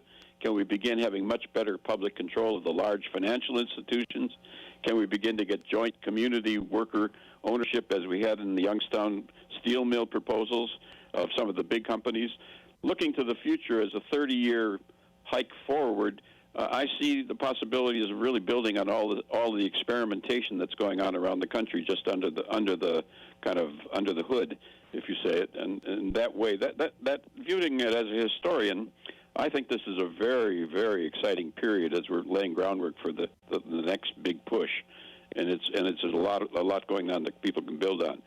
I often say, if you want to do this stuff, call 6 or 7 friends together, get some pizza and some beer or whatever you like to drink, start reading about what's really happening at the grassroots level, and you can do it in your local community and begin building some of the things that are happening in many, many other communities around the country that are laying the groundwork for big change.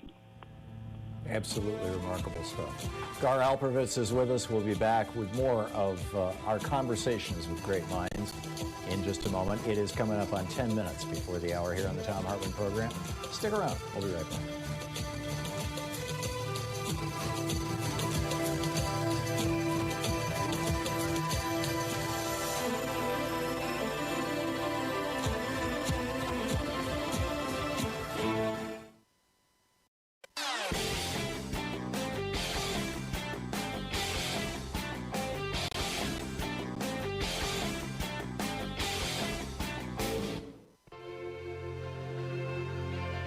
Climate scientist Dr. Michael Mann joins the science revolution for the full episode this week.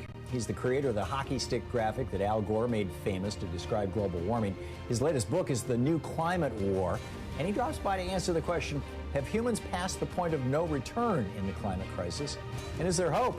He also explains why storms are getting worse because of climate change. Plus, what will it mean to return to the Paris Agreement, and how will things change with scientists back in charge in the Biden administration? Tune into the Science Revolution wherever fine podcasts are available.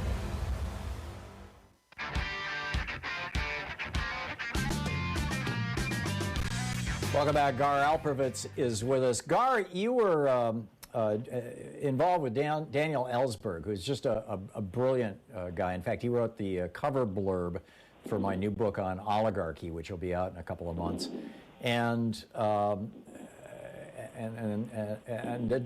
provided me with some great feedback when I was writing the book. You were involved with him with the Pentagon Papers. You wrote Atomic Diplomacy.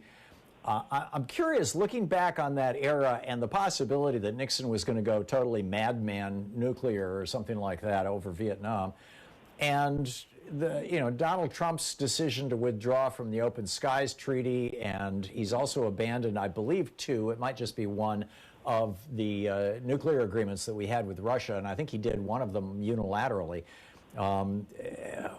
Where are we at in regard to all this, potential conflict among nations? And I'm wondering, we only have about 6 minutes here before the end of the hour. I'm wondering your thoughts on the Thucydides trap, the possibility that, as a new economic and political and military power emerges, in this case China, and to some extent Russia, and the old power diminishes, the United States, there's almost always a huge potential for conflict. Your thoughts on that collection of Well, stuff? I think it's really important. We're talking about building the new society so far, and all the experiments and developments. The other part of the work I've done, as you probably know, I've written a couple of books on nuclear weapons and the bombing of Hiroshima. That they have not gone away. The dangers of a nuclear war, or by mistake, the dangers of the nuclear holocaust, are still with us, and indeed growing as other powers begin to try to get control of these weapons. So I think that they have to go hand in hand, the rebuilding of the new society and the building on the experiments. But also, it really is time for a new arms control disarmament push.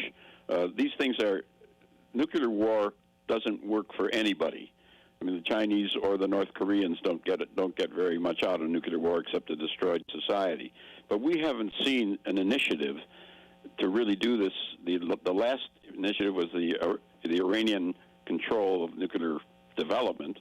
We haven't seen a major initiative for arms control or arms reduction for a long time. When I worked in the House and Senate as policy development, we set up what was called the Arms Control Disarmament Agency, and we began pushing for the attempts at real disarmament and arms control in nuclear weapons. We've been damn lucky on nuclear weapons so far. They haven't been exchanged in anger since Hiroshima and Nagasaki.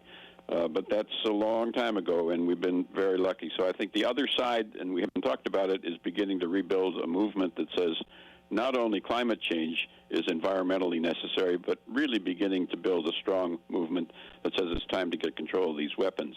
And I think it's in everybody's interest worldwide to make sure these things don't go off, because they are now so destructive. So it's both and. Rebuild the new society at the same time we try to get control of these nuclear weapons somehow through global compromises and global arms reduction. I'm glad you raised the question, Tom. At the same time, though, Donald Trump is, and I believe this is an initiative that started under Bush and it has just continued, but Trump really sped it up. The development of so-called battlefield nukes, strategic battlefield nukes. Where is that at, and does that present an entirely different kind of threat to the 300 megaton bombs that could take out New York City? This would be one that would take out 20 square blocks, but leave it radioactive for 1,000 years. Not only radioactive for 1,000 years, but very likely to move up the escalation ladder towards exchange of the next higher size and up, and the dangers are really great. So you don't want to mess with these things because they're so dangerous to get on the ladder climbing up. We have not seen an American president really take this on for a long time, the arms control disarmament, and it's in everybody's interest to be. And one of the reasons is we've lost the kind of movements that used to be pushing for that. So I think we've been talking about building the new society from the ground up. The other piece of this is we've been damn lucky on nuclear weapons since Hiroshima and Nagasaki. And the other side of this is rebuilding a kind of movement to say it's time to get control of this stuff in a very serious way. So, people are activists, and the way to do it is you call half a dozen friends together, you start reading about it, you start something locally, and by gosh, like the women's movement showed us, that's how you build big movements. They always start locally in somebody's living room, reading and talking and organizing. So I think it's necessary, but I'm also, as a historian, quite hopeful about the processes of community organizing that start at the bottom and build up, and all of a sudden they find lots of other people agree with them.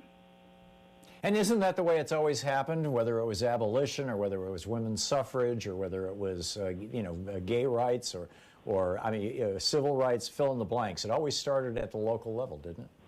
No, that's exactly right. It's not only the local level, but look in the mirror tomorrow. I'm talking to the listeners and to ourselves. Look in the mirror tomorrow morning and say, am I willing to do something myself personally? And the way to do it is to call half a dozen of friends together and get some pizza and some beer or whatever you'd like to drink, and then start talking about what could we do locally. And you'd be surprised that's how they all start. John Lewis just passed away this past year. If you look at his background and how he started out, he was kind of a farm kid. And all of a sudden you find John Lewis gets involved and he begins to build and find that you can really do things if you bring some friends together and begin getting active. That's how it always works. There you go. Make good trouble. Gar Alperovitz. Hey, Gar, thanks so much for dropping by. It's great talking with you today. Thank you. Great talking to you, Tom. Thanks very much.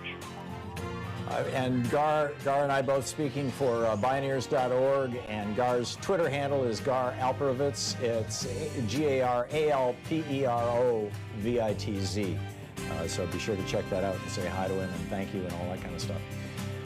Thanks for being with us today. It's been an extraordinary day, and we will continue our conversation tomorrow. Same time, same place. In the meantime, don't forget democracy. As Gar was just saying, you know, it's not a spectator sport. You got to get involved. Tag, you're it. We'll see you tomorrow. Have a great day. You've been listening to Thom Hartmann. For audio and video archives, visit thomhartmann.com.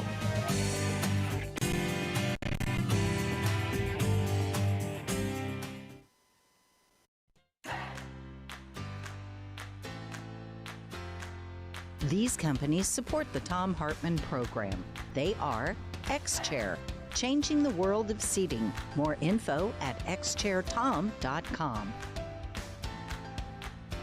Gabby.com.